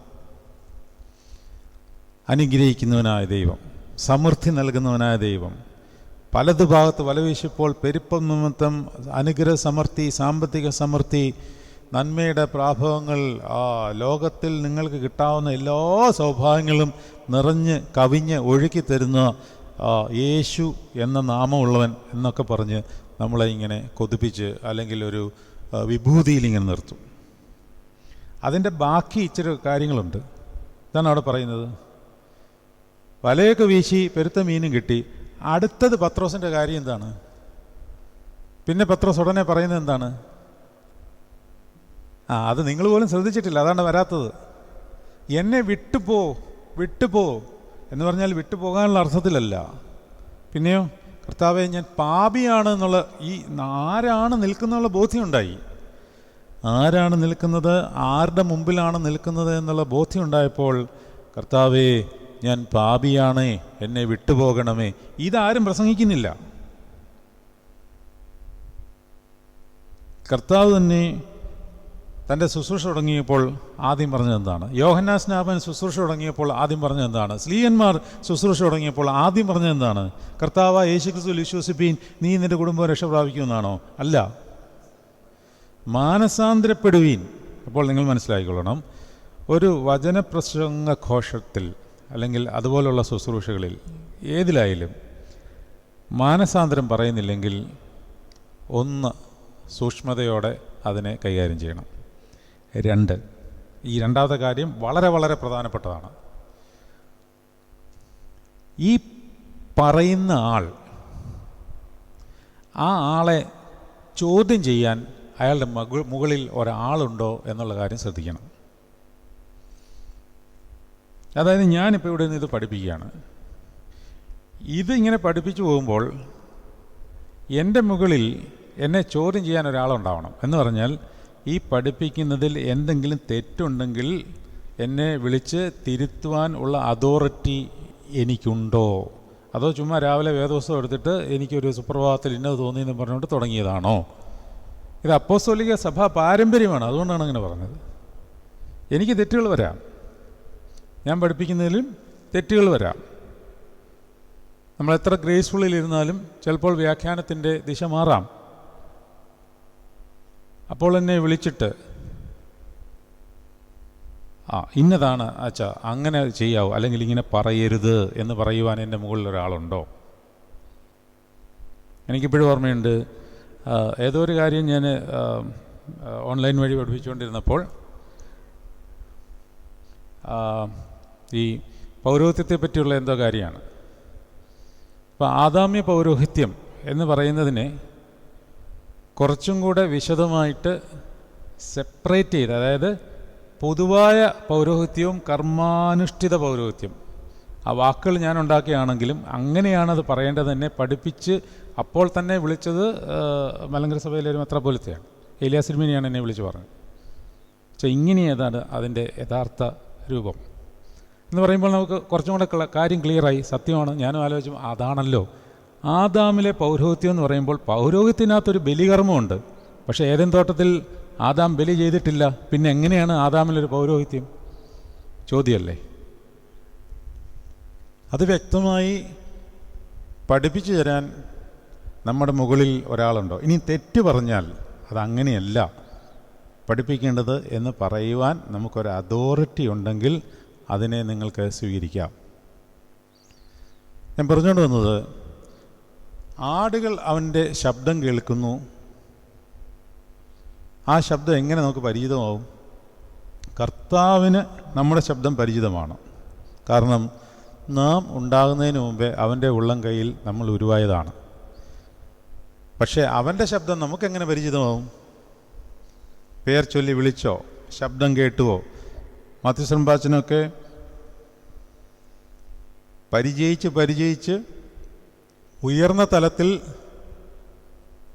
കർത്താവുമായി ചേർന്നിരുന്ന് സംഭാഷിക്കുവാൻ തുടങ്ങിയപ്പോഴാണ് ഈ വിധത്തിലുള്ള സംഭാഷണങ്ങൾ ഉണ്ടാകുന്നത്. എന്നാൽ അതിനൊക്കെ മുമ്പ് ശിശുവായിരിക്കുമ്പോൾ തുടങ്ങേണ്ട സംഭാഷണ രീതി ഏതിൽ കൂടെയാണ്? വചനത്തിൽ കൂടെയാണ്. വചനധ്യാനത്തിൽ കൂടി കർത്താവിൻ്റെ ശബ്ദം പരിചിതമാണ്. എന്ന് പറഞ്ഞാൽ രാവിലെയും വൈകിട്ടും ന്യായപ്രമാണ പുസ്തകത്തിലുള്ളത് വായിൽ നിന്ന് നീങ്ങിപ്പോകാതെ രാവും പോലും ധ്യാനിച്ചുകൊണ്ടിരിക്കുമ്പോൾ അതിൻ്റെ ഉള്ളിൽ കൂടി, ലോഗോസിൻ്റെ ഉള്ളിൽ കൂടി നമ്മളിൽ ഈ റേമ, അതിൻ്റെ ആത്മാവ് സംസാരിച്ച് തുടങ്ങുമ്പോൾ കർത്തൃശബ്ദം നമുക്ക് സാമീപ്യമായി തന്നെ കേൾക്കുവാൻ സാധിക്കും. നമ്മുടെ അടുത്ത്, നമ്മുടെ കൂടെ ഇരുന്ന് നമ്മളോട് സംഭാഷിക്കുന്ന, പറഞ്ഞു തരുന്ന, പരിശുദ്ധാത്മാവിന് നിറവ് തരുന്ന, വിശുദ്ധന്മാരുടെ സാന്നിധ്യം തരുന്ന, പിതാവാം ദൈവത്തിൻ്റെ സംരക്ഷണം തരുന്ന ഒരു കർത്തൃ സാന്നിധ്യം നമ്മൾ പരിചയിച്ച് വരുമ്പോൾ അതിൻ്റെ ശക്തി വർദ്ധിക്കും തോറും തിരുവെഴുത്തുകളെയും, ആദ്യം പറഞ്ഞത് തിരുവെഴുത്തുകളെയും പോയോ? അത് വളരെ പ്രധാനപ്പെട്ടതാണ്. അത് തിരുവെഴുത്തുകളെ എല്ലാവരും അവിടെ നിൽക്കുവാണ്. തിരുവെഴുത്തുകൾ എല്ലാവർക്കും അറിയാം. തിരുവെഴുത്തുകളെയും ഡാഷും അറിയാകിയാൽ തെറ്റിപ്പോകുന്നു. എന്താണ്? ദൈവശക്തി. അതെങ്ങനെയാണ് അറിയുന്നത്? ഇത് ഈ തിരുവെഴുത്തുകൾ വായിച്ച് ധ്യാനിച്ച് കർത്തൃ സാന്നിധ്യം വർദ്ധിച്ച് വരുമ്പോൾ, ഇതെല്ലാം ഒരു കൃപയിൽ സംഭവിക്കുന്ന കാര്യമാണ്. വർദ്ധിച്ച് വരുമ്പോൾ ദൈവശക്തി നമ്മളിലേക്ക് വ്യാപിക്കും. അങ്ങനെ വ്യാപിക്കുന്നവനെ ആർക്കും വിവേചിക്കേണ്ട ആവശ്യമില്ല. താൻ ആരെയും വിവേചിക്കത്തുമില്ല. ആത്മീകൻ ആരാലും വിവേചിക്കപ്പെടുന്നില്ല, താൻ ആരെയും വിവേചിക്കുന്നുമില്ല. അവനെ വിവേചിക്കാൻ അറിയാം. ഏതാണ് ശരി, ഏതാണ് കളയേണ്ടത് എന്നുള്ളതെല്ലാം കൃത്യമായിട്ട് ഉള്ളിൽ നിന്ന് പരിശുദ്ധാത്മാവിന് കൃത്യമായ ഗൈഡൻസ് കൊടുത്തുകൊണ്ടേയിരിക്കും എന്നുള്ള കാര്യം മനസ്സിലാക്കിക്കൊള്ളണം. ഈ ശബ്ദം നമ്മൾ കേൾക്കണം. നമ്മൾ ആ ശബ്ദത്തിൻ്റെ ഒരു മധുരിമ പിടികിട്ടി കഴിയുമ്പോൾ നമ്മളിൽ പോലും അറിയാതെ സംഭവിച്ചു പോകുന്നതാണ് നമ്മളുടെ ശബ്ദം നമ്മൾ കുറയ്ക്കുന്നത്. അങ്ങനെയാണ് മൗനം ഉണ്ടാകുന്നത്. അല്ല, ഞാൻ നാളത്തെ ദിവസം എന്നാൽ മൗനം ഇരുന്നേക്കാം എന്ന് പറഞ്ഞുകൊണ്ട് 3 ദിവസം ഇരിക്കാൻ, അല്ലെങ്കിൽ ഒരു വർഷത്തെപ്പറ്റി ചിന്തിക്കുകയേ വേണ്ട. 1 മണിക്കൂർ ഒന്ന് മൗനം ഇരുന്ന് നോക്കി, നമ്മുടെ വാ കഴയ്ക്കും. ഇരുന്ന് നോക്ക്, വാ കഴയ്ക്കും. ഒന്നും മിണ്ടാതിരുന്നാൽ വാ കഴയ്ക്കും. നമുക്ക് ആരോടെങ്കിലും എന്തെങ്കിലും മിണ്ടണമെന്ന് തോന്നും. എന്നാൽ ദൈവസന്നിധിയിലെ മൗനം അങ്ങനത്തെ മൗനമല്ല. പണ്ട് ഞാൻ ഈ സ്കൂളിൽ പഠിക്കുന്ന സമയത്ത് മാത്യു സംഭാഷണമുള്ള സമയത്ത് ഈ വെള്ളിയാഴ്ചയൊക്കെ ഇവിടെ വന്ന് നിൽക്കുമായിരുന്നു. വെള്ളിയാഴ്ച വന്ന് നിന്നിട്ട് തിങ്കളാഴ്ച പോകുമായിരുന്നു. അപ്പോൾ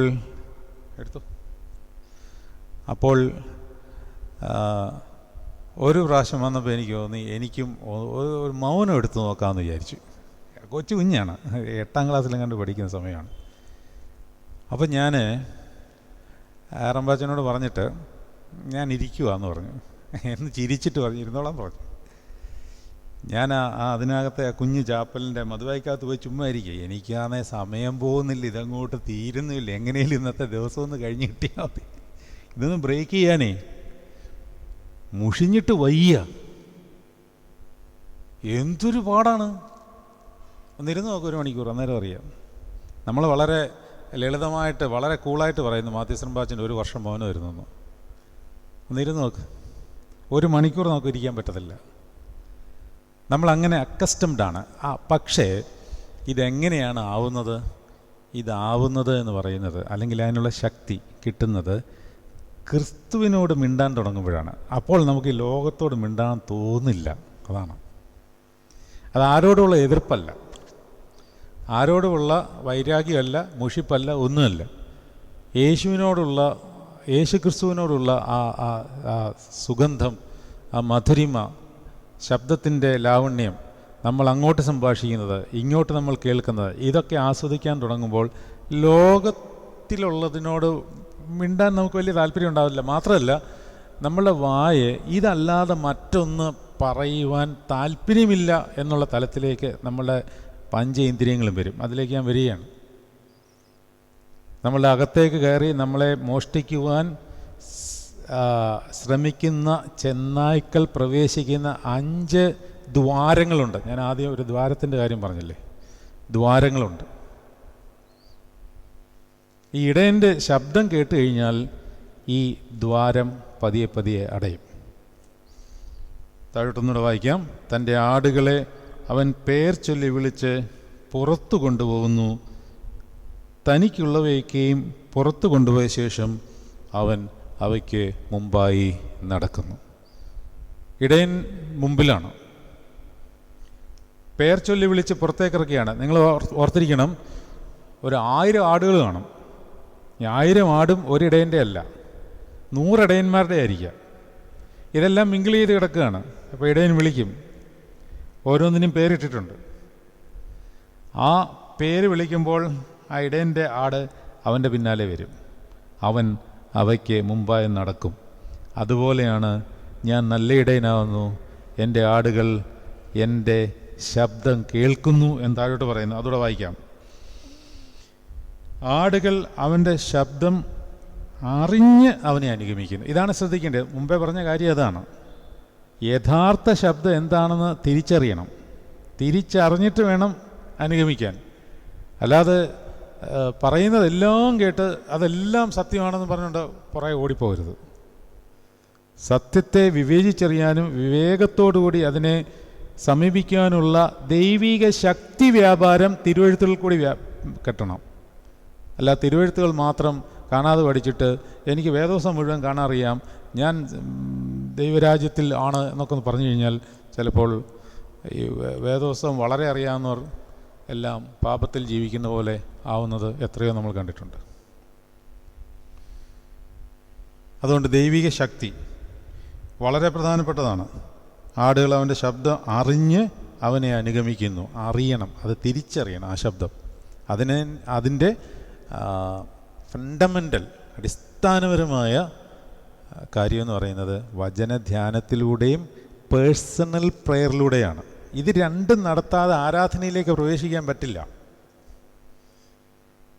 ഇത് രണ്ടുമില്ലാത്തവർ വിശുദ്ധ കുർബാനയ്ക്ക് വന്നു നിന്നാൽ ഒരനുഭവം ഉണ്ടാകത്തില്ല.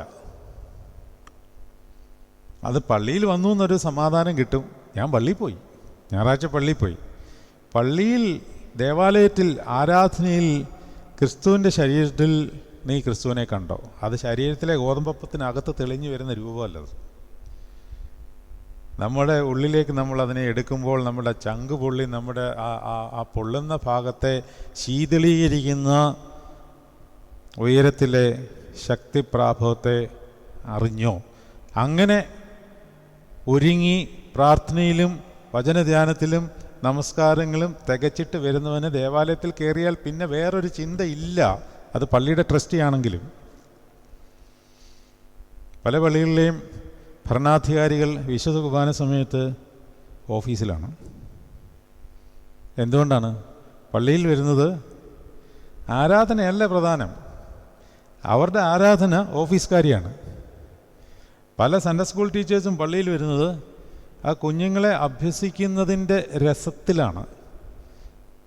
അല്ലെങ്കിൽ എൻ്റെ ക്ലാസ്സിലെ കോമ്പറ്റീഷന്, അടുത്ത ക്ലാസ്സിലെ കോമ്പറ്റീഷനുമായിട്ട് ബന്ധപ്പെട്ടുള്ള ആ ഒരു അങ്ങനെയുള്ള പല കാര്യങ്ങളും വ്യാപൃതരായിട്ടാണ്.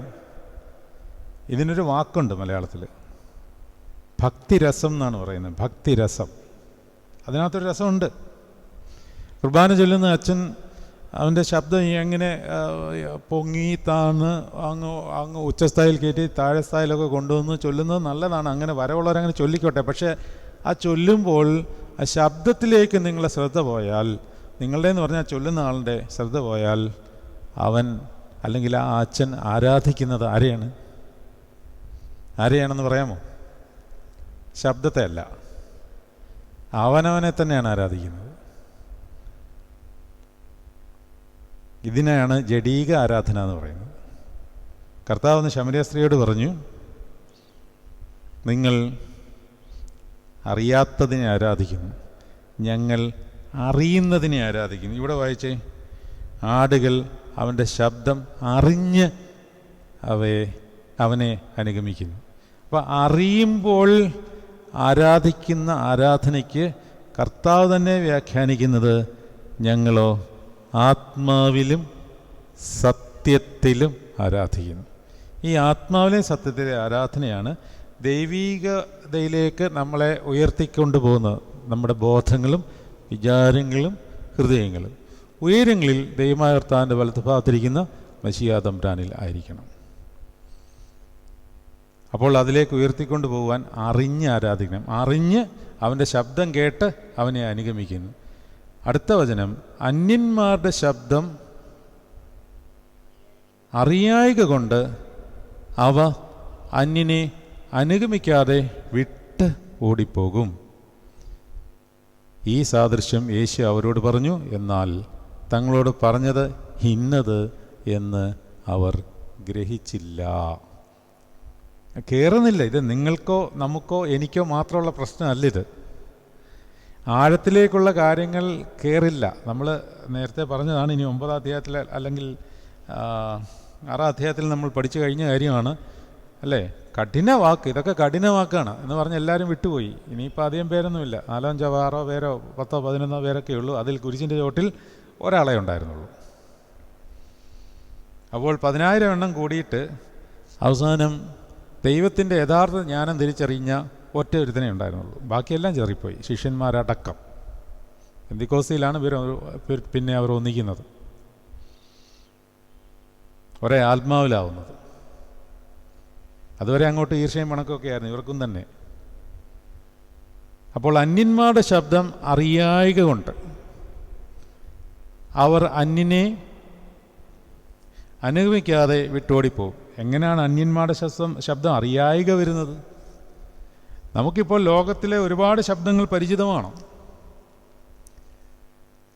ഇതാണ് ഞാൻ ആദ്യം പറഞ്ഞത്. ക്രിസ്തുവിനോട് അടുക്കുമ്പോൾ ദൈവശക്തി വ്യാപരിച്ച് ലോകത്തോടുള്ള താല്പര്യം, ലോകത്തിലുള്ള സംഭാഷണങ്ങൾ നമുക്ക് താല്പര്യമില്ലാതെ വരികയാണ്. അത് ലോകത്തോടുള്ള വെറുപ്പല്ല, ക്രിസ്തുവിനോടുള്ള സ്നേഹമാണ്. ആവശ്യമില്ലാത്ത കാര്യങ്ങൾ പറയുകയും കേൾക്കുകയും അതിൽ രസിക്കുകയും ഒക്കെ ചെയ്യുന്ന ഒരു താല്പര്യം നമ്മുടെ ജഡത്തിനുണ്ട്. അങ്ങനെയുള്ളൊരു ഗ്രൂപ്പിൽ നമ്മൾ ചെന്നിരുന്നാൽ നമ്മുടെ ശരീരം നമ്മളെ അവിടെ പിടിച്ചിരുത്തും, കാരണം നമുക്കിത് ഇഷ്ടമാണ്. എന്നാൽ എന്ന് നമ്മുടെ ശരീരവും ദേഹിയും അല്ലെങ്കിൽ നമ്മുടെ ബോധതലവും അയ്യോ എനിക്കിവിടെ ഇരിക്കുന്ന എന്തോ അരോചകമായിട്ട് തോന്നുന്നുണ്ടല്ലോ എന്ന് നമ്മളോട് പറയുന്നോ, അതിൻ്റെ അർത്ഥം നമ്മൾ ലോകത്തിന് അനുരൂപരാകാതെ ആയിരിക്കുന്നു എന്നാണ്. റോമർക്ക് എഴുതിയ ലേഖനം 12:1 ആകയാൽ സഹോദരന്മാരെ, ദൈവത്തിൻ്റെ മനസ്സലിവ് ഓർപ്പിച്ച് ഞാൻ നിങ്ങളെ പ്രബോധിപ്പിക്കുന്നത്, നിങ്ങൾ ബുദ്ധിയുള്ള ആരാധനയായി നിങ്ങളുടെ ശരീരങ്ങളെ ജീവനും വിശുദ്ധിയും ദൈവത്തിന് പ്രസാദമുള്ള യാഗമായി സമർപ്പീൻ. അടുത്ത വചനം, നിങ്ങൾ ഈ ലോകത്തിൽ അനുരൂപരാകാതെ നന്മയും പ്രസാദവും പൂർണ്ണതയുള്ള ദൈവഹിതം ഇന്നത് എന്ത് എന്നറിഞ്ഞ് മനസ്സ് പുതുക്കി രൂപാന്തരപ്പെടുവീൻ. ഇതാണ് ഈ ലോകത്തിന് അനുരൂപരാകാതെ. അത് നമ്മൾ ശ്രമിച്ചാൽ പറ്റുന്ന കാര്യമല്ല. അത് ക്രിസ്തുവിനോടുള്ള സ്നേഹം വർദ്ധിക്കുമ്പോൾ മറ്റതിനോടുള്ള സ്നേഹം കുറഞ്ഞു പോവുകയാണ് ചെയ്യുന്നത്. അല്ലാതെ അതിനെ കുറയ്ക്കാൻ ശ്രമിച്ചാലൊന്നും കുറയില്ല. ഇരുളും വെളിച്ചവും നമ്മൾ പഠിച്ചപ്പോൾ ഒരു കാര്യം പറഞ്ഞു, ഇരുളുള്ളിടത്ത് ഇരുള് തെള്ളി മാറ്റിയാൽ ഇരുള് പോവില്ല, വർദ്ധിച്ചു വരത്തേ ഉള്ളൂ. അതേസമയം ഒരു വെളിച്ചം അവിടെ കത്തിക്കുമ്പോൾ അറിയാതെ ഈ ഇരുൾ തനിയേ ഇറങ്ങിപ്പോവും. അപ്പം ക്രിസ്തു എന്നുള്ള ഒരാൾ നമ്മുടെ ഉള്ളിലേക്ക് ശക്തമായി വരുമ്പോൾ നമ്മുടെ ലോകത്തിനോടുള്ള ഇമ്പം പതിയെ ഒറ്റയടിക്ക് എല്ലാം കൂടെ കുറയുമെന്നല്ല, അങ്ങനെ കുറയേ വേണ്ട, അത് അപകടമാണ്.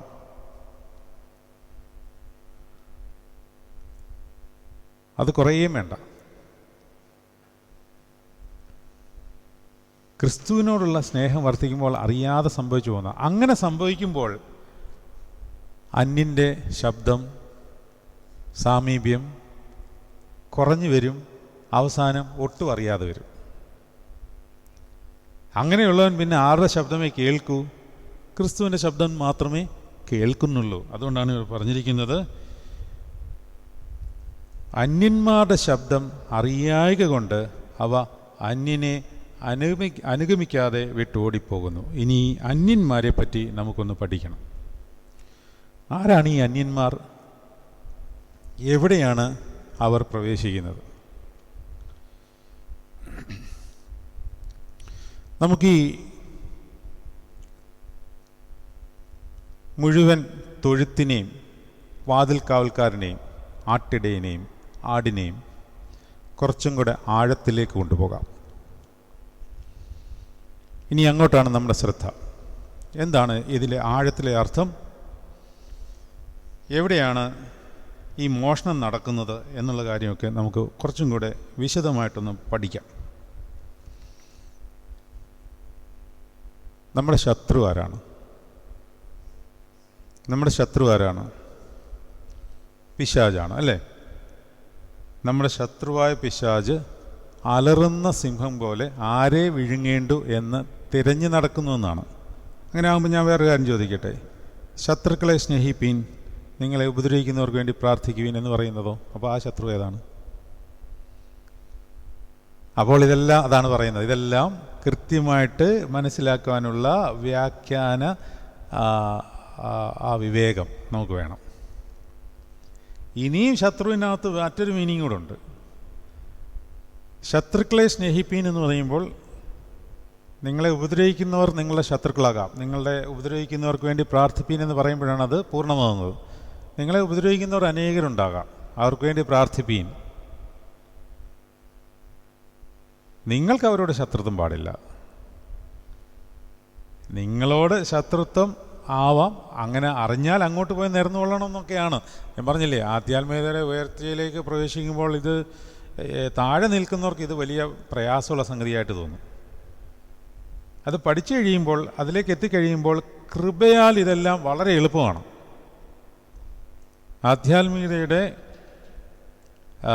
ഫണ്ടമെൻ്റൽ റിക്കേർഡ് ഇക്വേഷനാണ് കൃപ എന്ന് പറയുന്നത്.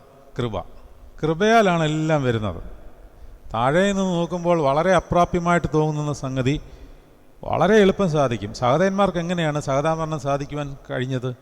ഇവിടെ നിന്ന് നോക്കുമ്പോൾ നമ്മളെക്കൊണ്ട് സാധിക്കുന്ന കാര്യമാണോ? നമ്മളെക്കൊണ്ട് സാധിക്കും, പക്ഷേ ആ കൃപ കിട്ടണം.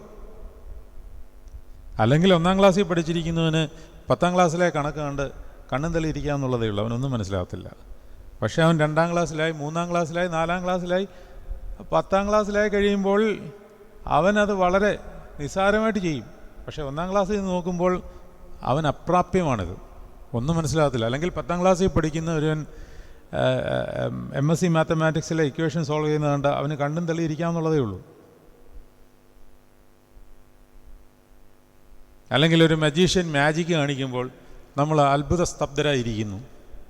പക്ഷെ അത് പഠിച്ചു കഴിയുമ്പോൾ നമ്മൾ ഇത്രയേ ഉണ്ടായിരുന്നുള്ളൂ, ഈ കാര്യം ഇത്രയേ ഉണ്ടായിരുന്നുള്ളൂ. അതാ നമ്മൾ അതിലേക്ക് ഇറങ്ങിച്ചെന്ന് അതിനെ സ്വായത്തമാക്കി കഴിയുമ്പോൾ എല്ലാം എളുപ്പമാവുന്നു.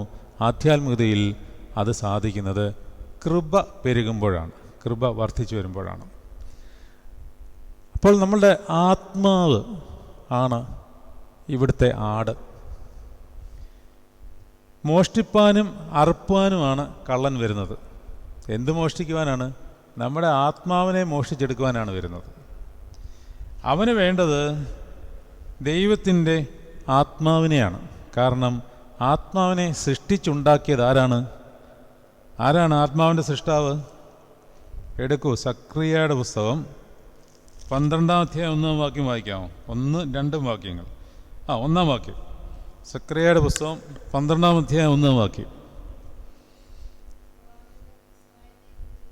പ്രവാചകം ഇസ്രായേലിനെ കുറിച്ചുള്ള യഹോവയുടെ അരുളപ്പാട്. ആകാശം വിരിക്കുകയും ഭൂമിയുടെ അടിസ്ഥാനം ഇടുകയും മനുഷ്യൻ്റെ ആത്മാവിനെ അവൻ്റെ ഉള്ളിൽ നിർമ്മിക്കുകയും ചെയ്തിരിക്കുന്ന യഹോവയുടെ അരുളപ്പാട്. ഇഷ്ടംപോലെ വചനങ്ങൾ ആത്മാവിൻ്റെ സൃഷ്ടാവായ ദൈവത്തെപ്പറ്റി പറയുന്ന ഇയ്യോബിലുണ്ട്, 33:4 യെശയ്യാ 57:16 സംഖ്യ 27:17 യെഹെസ്കേൽ 36:27 യെശയ്യാവ് 42:5 ഇയ്യോബ് 12:10 യാക്കോബിൻ്റെ ലേഖനം 4-5 വാക്യത്തിലുണ്ട്. ഇങ്ങനെയെല്ലാം ഉള്ള വാക്യങ്ങളിൽ ആത്മാവിൻ്റെ ഉടയവൻ അല്ലെങ്കിൽ സൃഷ്ടാവ് ദൈവമാണ്. ഈ സൃഷ്ടാവാൻ ദൈവത്തിൻ്റെ ഒരു ആത്മാവ് തന്നെയായിരുന്നു വീണുപോയ ഈ ആത്മാക്കൾ, അല്ലെങ്കിൽ സാത്താനായി മാറിയ ആത്മാക്കൾ. ദൈവത്തിൻ്റെ സൃഷ്ടിയുടെ ഭാഗം തന്നെയായിരുന്നു. അതുകൊണ്ട് ദൈവത്തിന് ഒരാത്മാവ് നശിക്കുന്നത് ഇഷ്ടമല്ല. അഹങ്കാരത്താൽ ഒരു കൂട്ടം നശിച്ചുപോയി.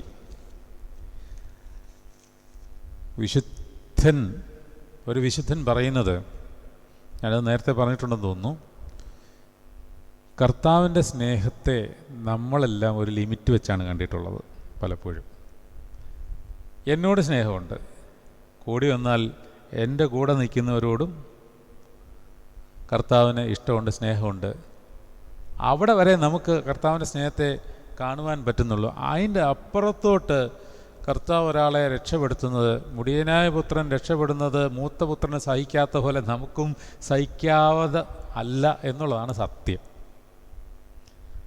അതായത് നമ്മൾ ഇത്രയും വചനമൊക്കെ കേട്ട് പ്രസംഗിച്ചിട്ട്, അല്ലെങ്കിൽ പ്രസംഗം കേട്ട് ജീവിച്ചിട്ട് അവസാന ദിവസം നമ്മൾ ദൈവസന്നിധിയിൽ നിൽക്കുമ്പോൾ നമ്മളിതാ ഇന്നേ വരെ ഒരിക്കലും പ്രതീക്ഷിക്കാതെ നരകത്തിന് യോഗ്യനെന്ന് നമ്മൾ കരുതുന്ന ഒരുത്തൻ ദൈവകൃപയാൽ രക്ഷപ്പെട്ട് നമ്മോടൊപ്പം നിൽക്കുന്നു എന്നത് നമുക്ക് ചിലപ്പോൾ സഹിക്കാൻ പറ്റുന്ന കാര്യമായിരിക്കണമെന്നില്ല.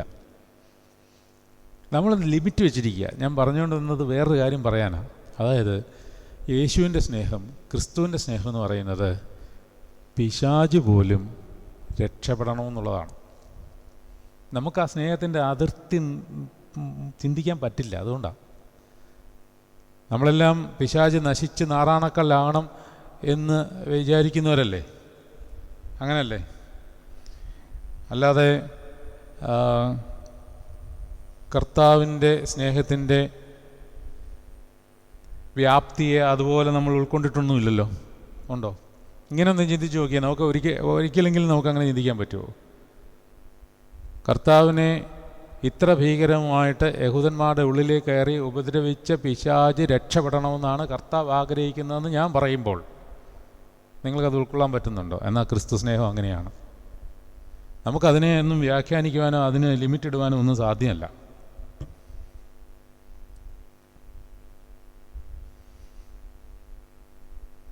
അപ്പോൾ ആത്മാക്കളെ സൃഷ്ടിച്ചുണ്ടാക്കിയ ദൈവത്തെ വിഷമിപ്പിക്കണമെങ്കിൽ, അല്ലെങ്കിൽ ദൈവത്തോട് മത്സരിക്കണമെങ്കിൽ, അവനെ ബുദ്ധിമുട്ടിക്കണമെങ്കിൽ ഒരാത്മാവിനെ നശിപ്പിച്ചാൽ മതി. അതുകൊണ്ട് പിശാച് അലറുന്ന സിംഹം പോലെ ആരെ വിഴുങ്ങേണ്ടു എന്ന് തിരഞ്ഞ് നടക്കുന്നു. അപ്പോൾ ആത്മാവിനെ നശിപ്പിക്കാൻ വേണ്ടി അവൻ നമ്മുടെ ഉള്ളിൽ ഉള്ള ആത്മാവാകുന്ന കുഞ്ഞാടിനെ നശിപ്പിക്കാനായിട്ട് ഓടി നടക്കുകയാണ്. നിങ്ങളുടെ പ്രതിയോഗിയായ പിശാച് അതാണ് ചെയ്യുന്നത്. അപ്പോൾ ഇവിടെ ആടാരാണ്? ആത്മാവാണ്. ഈ ആത്മാവാണ് അവൻ്റെ ശബ്ദം കേൾക്കേണ്ടത്. ആടുകൾ അവൻ്റെ ശബ്ദം അറിഞ്ഞ് അവനെ അനുഗമിക്കുന്നുവെന്നാണ്. അപ്പോൾ ഈ ആത്മാവിനാണ് കർത്താവാകുന്ന ആത്മാവിൻ്റെ ശബ്ദം കിട്ടേണ്ടത്. കർത്താവ് ആത്മാവാകുന്നു എന്ന് എവിടെയാണ് പറഞ്ഞിരിക്കുന്നത്? 2 കൊരിന്ത്യർ 3:17 കർത്താവ് ആത്മാവാകുന്നു. ഉണ്ടോ അവിടെ? കർത്താവ് ആത്മാവാകുന്നു, അത്രയും മതി. കർത്താവിൻ്റെ ആത്മാവുള്ളിടത്ത് സ്വാതന്ത്ര്യമുണ്ട് എന്നുള്ള ബാക്കി ആ വചനത്തിൻ്റെ തുടക്ക ഭാഗമാണ്. മൂടുപടം നീങ്ങിപ്പോയ മുഖത്ത് കർത്താവിൻ്റെ തേജസ്സിനെ കണ്ണാടി പോലെ പ്രതിബിംബിക്കുന്നവരായി നാം എല്ലാവരും ആത്മാവാകുന്ന കർത്താവിൻ്റെ ദാനമായി തേജസ്സിന്മേ തേജസ് പ്രാപിച്ച് അതേ പ്രതിമയായി രൂപാന്തരപ്പെടുന്നു എന്നുള്ള വാക്യത്തിൻ്റെ ആദ്യ ഭാഗത്ത് കർത്താവ് ആത്മാവാകുന്നു. അപ്പോൾ ഈ ആത്മാവിനോട് സംവേദിക്കാൻ പറ്റത്തുള്ളൂ. ആത്മാവിന് ജഡത്തോട് ബന്ധമില്ല. അതുകൊണ്ടാണ് ഞാൻ ആദ്യം പറഞ്ഞത്, ഈ കർത്താവിൻ്റെ രൂപം ഈ തെളിഞ്ഞു വരുന്നു എന്നൊക്കെ പറയുന്നത് അത് വികലമായ ഒരു ആധ്യാത്മികതയാണ്. ആത്മാവാണ്, അപ്പത്തിലുള്ള ആത്മാവിനെയാണ് നമ്മൾ സംശയിക്കുന്നത്.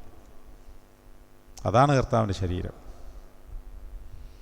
ഈ ആത്മാവിന് മാത്രമേ ആത്മാവുമായിട്ട് സംവേദിക്കാൻ പറ്റത്തുള്ളൂ. ആത്മാവാണ്, കർത്താവിൻ്റെ ആത്മാവാണ് മാത്യു സംബാച്ചൻ്റെ ആത്മാവോട് സംവേദിച്ചുകൊണ്ടിരുന്നത്. അപ്പോൾ ആ ശബ്ദം അവർ പരസ്പരം തിരിച്ചറിഞ്ഞു. ലോകത്തോടുള്ള ഇഷ്ടങ്ങൾ കുറഞ്ഞു. അപ്പോൾ അത് കുറഞ്ഞു കഴിഞ്ഞപ്പോൾ ദൈവം തന്നെ റംബാച്ചനോട് പറയുകയാണ്, സകല ലൗകിക കൂട്ടുകെട്ടുകളും സംഭാഷണങ്ങളും വിരുന്നുകളും നീ എനിക്ക് വേണ്ടി എൻ്റെ സ്നേഹത്തെ പ്രതി പൂർണ്ണമായി ഉപേക്ഷിക്കുക. ഉപേക്ഷിക്കേണ്ടിയൊന്നും ആവശ്യം വരില്ല, തന്നെ ഉപേക്ഷിക്കപ്പെട്ടുള്ളൂ. അത് നിനക്ക് അനേകായിരം മടങ്ങ് സമ്പാദ്യങ്ങളെയും ആനന്ദത്തെയും സഖാക്കളെയും സമ്പാദിച്ചു തരും. കണ്ടില്ലേ? നമ്മൾ മുമ്പിൽ കാണുന്ന കാഴ്ചയല്ലേ അത്? അന്നും ഇന്നും അനേക കാര്യങ്ങൾ ഈ കബറിടത്തിൽ വരുന്നതിൻ്റെ കാര്യം എന്താണ്? അത് വർദ്ധിപ്പിച്ച് കൊടുത്തതുകൊണ്ടാണ്. അത് കർത്താവിൻ്റെ ശബ്ദം കേട്ട് അവനെ അനുഗമിച്ചുകൊണ്ടാണ്. അപ്പോൾ ഈ ആടുകളെ ആക്രമിക്കുന്നത് എങ്ങനെയാണ്? നമ്മളൊരു തൊഴുത്തിലാണ്. ഈ തൊഴുത്തിൻ്റെ ഉടയവൻ പിതാവാം ദൈവമാണ്. ദൈവരാജ്യം, പിതാവാം ദൈവം, മുന്തിരിത്തോട്ടം, ആ തൊഴുത്തിൻ്റെ ഉടയവൻ പിതാവാം ദൈവമാണ്. ആ തൊഴുത്തിൻ്റെ ഉള്ളിലെ നമ്മുടെ ദേഹിയുടെ മണ്ഡലത്തിലാണ് ഇവൻ പണി ചെയ്ത് നമ്മുടെ ആത്മാക്കളെ മോഷ്ടിക്കുവാൻ ശ്രമിക്കുന്നത്. നമ്മുടെ ദേഹിയുടെ മണ്ഡലം, അതായത് നമ്മുടെ ബോധവിചാര ഹൃദയ മണ്ഡലങ്ങളിൽ അവൻ പണി നടത്തും. എങ്ങനെ പണി നടത്തും? ഹവ്വായുടെ ദേഹിയിന്മേൽ പണിഞ്ഞതുപോലെ. ഹവ്വായോട് കർത്താവ് ഒരു കാര്യം പറഞ്ഞു, അവൾ അത് വിശ്വസിച്ചു, മര്യാദയ്ക്ക് നടക്കുകയായിരുന്നു. പക്ഷേ അന്യൻ്റെ ശബ്ദത്തിന്മേൽ അവൾ ശ്രദ്ധ വെച്ചു. വേറൊരാൾ, ഒരന്യൻ എവിടെ കടന്നു? തൊഴുത്തിൽ കടന്നു. പറുദീസ എന്ന തൊഴുത്തിലേക്ക് കടന്നു. അവിടെ അവനൊരു ശബ്ദം വിതച്ചു. ശ്രദ്ധിച്ചുകൊള്ളണം, മർമ്മപ്രധാനമായ കാര്യമാണ്. അവിടെ അവനൊരു ശബ്ദം വിതച്ചു.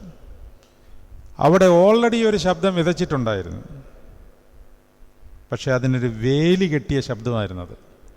അവനൊരു മുന്തിരിത്തോട്ടം നട്ടുണ്ടാക്കി അതിനൊരു വേലിയും കെട്ടി. കഷ്ടാനുഭാഷയുടെ ഗീതത്തിലൊക്കെ അതുണ്ട്. ആ വേലിയായിരുന്നു തോട്ടത്തിൻ്റെ നടുവിൽ നിൽക്കുന്ന വൃക്ഷത്തിൻ്റെ ഫലം നീ തിന്നരുത്. നന്മ തിന്മകൾ എന്ന അറിവിൻ്റെ വൃക്ഷത്തിൻ്റെ ഫലത്തിൽ നീ തിന്നരുത്, തിന്നുന്ന നാളിൽ നീ മരിക്കും. തോട്ടത്തിലുള്ള സകല വൃക്ഷങ്ങളുടെയും ഫലം നിനക്ക് തിന്നാം, പക്ഷേ നടുക്ക് നിൽക്കുന്നത് തിന്നരുത്. സകല തിന്മയിലും അവൻ അധികാരം നൽകി, എല്ലാം കൊടുത്തു. ഒരൊറ്റ വേലി മാത്രമേ കിട്ടിയുള്ളൂ, ഒരൊറ്റ വേലി മാത്രം. ബാക്കിയെല്ലാം ദൈവിക അധികാരങ്ങളും അവന് നൽകി. ജീവജാലങ്ങളുമേൽ, പ്രകൃതിയിന്മേൽ സർവ്വ അധികാരങ്ങളും. പക്ഷേ അവൻ ഈ വേലിയെ പൊളിക്കുവാൻ തക്കവണ്ണം അവൻ്റെ ദേഹിയുടെ മണ്ഡലത്തിൽ ഒരന്യൻ്റെ ശബ്ദം വിതയ്ക്കപ്പെട്ടു. അതാണ് പിശാചിൻ്റെ, സർപ്പത്തിൻ്റെ ശബ്ദം. അതുകൊണ്ടാണ് അതിനെ പിൻഗമിക്കുന്നവരെ നോക്കി യോഹന്നാൻ സ്നാപകൻ വിളിച്ചു പറഞ്ഞത് സർപ്പസന്തതികളെ.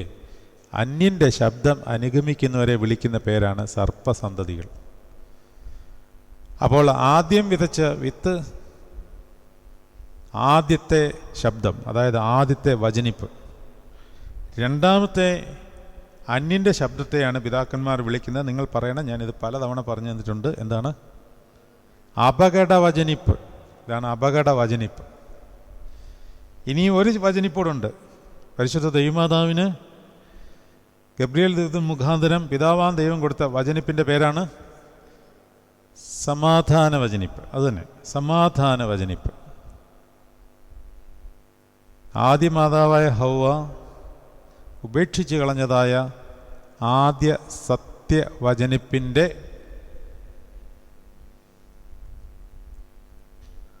അതിന് കോമ്പൻസേഷനായി രണ്ടാമത്തെ ഹവയായി പരിശുദ്ധ മാതാവ് സമാധാന വചനത്തെ സ്വീകരിച്ച് അനുസരണമുള്ളവളായി തീർന്നു.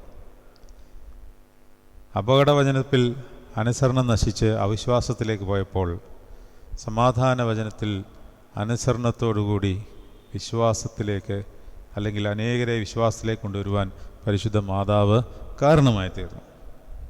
അപ്പോൾ ഇവിടെ മോഷണം നടക്കുന്നത് ഈ ആത്മാവിലാണെങ്കിൽ പണി ചെയ്യുന്നത് ദേഹിയിലാണ്. നമ്മുടെ ബോധതലത്തെ തിരിച്ചു കളയാണ്. ഹവ്വയുടെ ബോധതലത്തെ പിശാച് തിരിച്ചു കളഞ്ഞു. എങ്ങനെ തിരിച്ചു കളഞ്ഞു? ദൈവമാണ് എന്ന് തോന്നിപ്പിക്കത്തക്ക വിധമുള്ള ഭാഷണങ്ങളാണ് നടത്തിയത്. അല്ലാതെ ഞാൻ പിശാചാണ്, ഇന്നൊക്കെ ചെയ്താൽ ഇതിനേക്കാളി നല്ല സാധനം ഞാൻ തരാമെന്നല്ല, നിങ്ങളെ ദൈവമാക്കാനാണ് പറയുന്നത്. ഇതാണ് അന്യന്മാരുടെ ശബ്ദം. പല പല പല ശബ്ദങ്ങളും കേൾക്കുമ്പോൾ ഏതാണ് തിരിച്ചറിയേണ്ടത് എന്നുള്ള ഒരു കാര്യം നമ്മൾ തിരഞ്ഞെടുക്കേണ്ടതിൻ്റെ ആവശ്യകത ഇവിടെയാണ്. ആ വിവേചനം വരേണ്ടത് ഇവിടെയാണ്.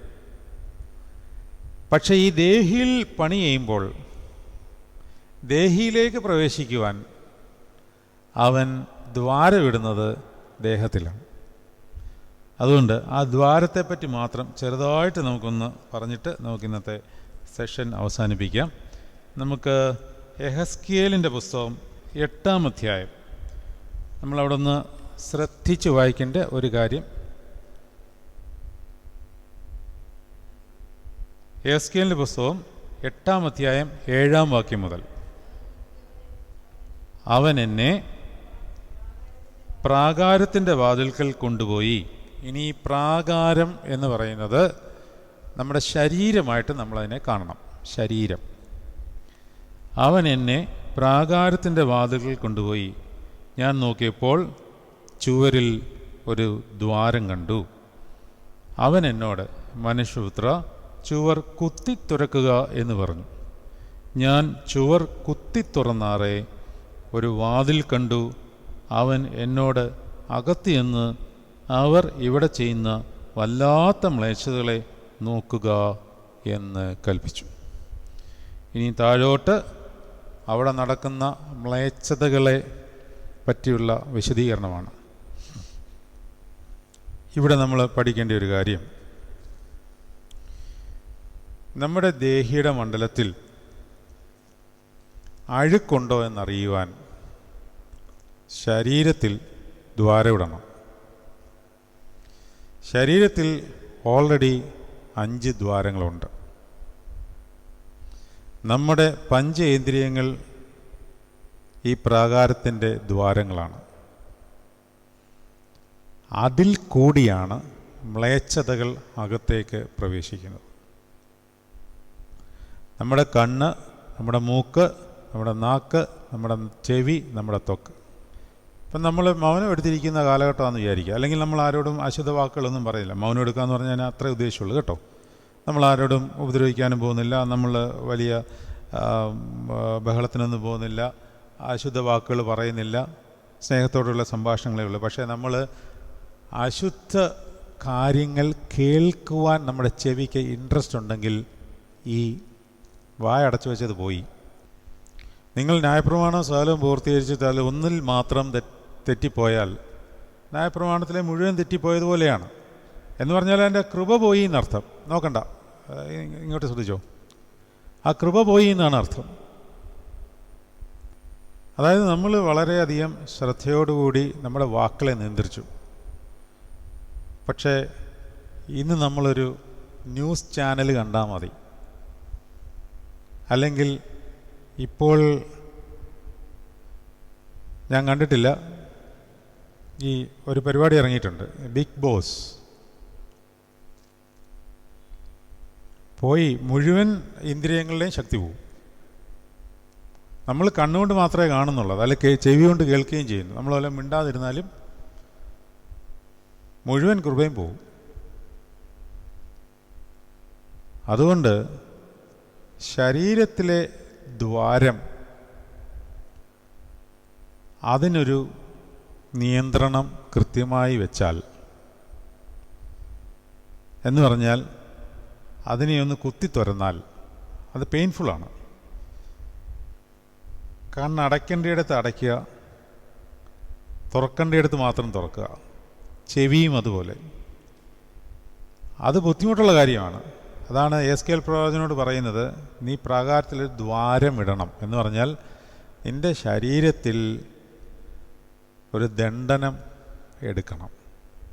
മറ്റുള്ളവരോട് പ്രസംഗിച്ച ശേഷം ഞാൻ തന്നെ കൊള്ളരുതാത്തവനായി തീരാതിരിക്കേണ്ടതിന് ഞാൻ എൻ്റെ ശരീരത്തെ ദണ്ഡിപ്പിച്ച് അടിമയാക്കി എത്ര ചെയ്യുന്നതെന്ന് 1 കൊരിന്ത്യർ 9:27 പറഞ്ഞിരിക്കുന്ന പ്രകാരം ദ്വാരം ഇടുക എന്ന് പറഞ്ഞാൽ നമുക്കിഷ്ടമുള്ളത്, ശരീരത്തിന് സുഖം തരുന്നത് ആസ്വാദനമായി മാറിയാൽ നമ്മുടെ ദേഹി അഴുക്കാക്കും. എന്നാൽ നമ്മൾ അതിനൊരു നിയന്ത്രണമിട്ടാൽ നമ്മുടെ അകത്തുള്ള മ്ലേച്ഛതകളെ കൃത്യമായിട്ട് നമുക്ക് കാണുവാനും സാധിക്കും. ഇതാണ് നിങ്ങൾ ശ്രദ്ധിക്കേണ്ടത്. നമ്മൾ നമ്മുടെ ചെവിയെ നിയന്ത്രിക്കുമ്പോഴാണ്, അല്ലെങ്കിൽ അതിനൊരു നിയന്ത്രണം കൊടുക്കുമ്പോഴാണ് അകത്ത് നമ്മൾ കേട്ടിട്ടുള്ള ദുഷ്ടതകളുടെ ആർപ്പുവിളി നമുക്ക് മനസ്സിലാകുന്നത്. അതിനെയാണ് നമ്മൾ കഴുകിക്കളയേണ്ടത്. അങ്ങനെ നമ്മുടെ വാ കൊണ്ടും ചെവി കൊണ്ടും കണ്ണുകൊണ്ടും മൂക്കുകൊണ്ടും പിന്നെ സ്പർശനം കൊണ്ടും നമ്മൾ അശുദ്ധമാക്കി നമ്മുടെ ദേഹിയുടെ മണ്ഡലത്തെ, നമ്മൾ അശുദ്ധമാക്കിയിട്ടുള്ള നമ്മുടെ ദേഹിയുടെ മണ്ഡലത്തെ ശുദ്ധീകരിച്ചെടുക്കേണ്ടിയിരിക്കുന്നു. അതിനുവേണ്ടി അന്യന്മാർ, പിശാച് നമ്മുടെ ദേഹിയുടെ മണ്ഡലങ്ങളിൽ ആക്രമണം നടത്തി നമ്മുടെ ആത്മാക്കളെ മോഷ്ടിച്ചുകൊണ്ട് പോകും. ഇത് സംഭവിക്കാതിരിക്കണമെന്നുണ്ടെങ്കിൽ ഇടയൻ്റെ ശബ്ദത്തോട് ബന്ധപ്പെട്ട് നിൽക്കണം. അത്രയും കാര്യങ്ങൾ മാത്രം ഇന്ന് പഠിച്ചാൽ മതി. ഇടയൻ്റെ ശബ്ദവുമായിട്ട് ബന്ധപ്പെട്ട് ചേർന്ന് നിന്നാൽ വചനത്തിലൂടെയും പേഴ്സണൽ പ്രാർത്ഥനയിലൂടെയും തുടർന്നുള്ള ആരാധനയിലൂടെയും ഈ ബന്ധം ഓരോ ദിവസവും ശക്തിയായി വന്നെങ്കിൽ മാത്രമേ ഇടയൻ്റെ സംരക്ഷണത്തിൽ നമുക്ക് കഴിയുവാൻ സാധിക്കുകയുള്ളൂ. നമുക്ക് ഇന്നത്തെ ശുശ്രൂഷ അവസാനിപ്പിക്കാം. പ്രാർത്ഥിക്കാം.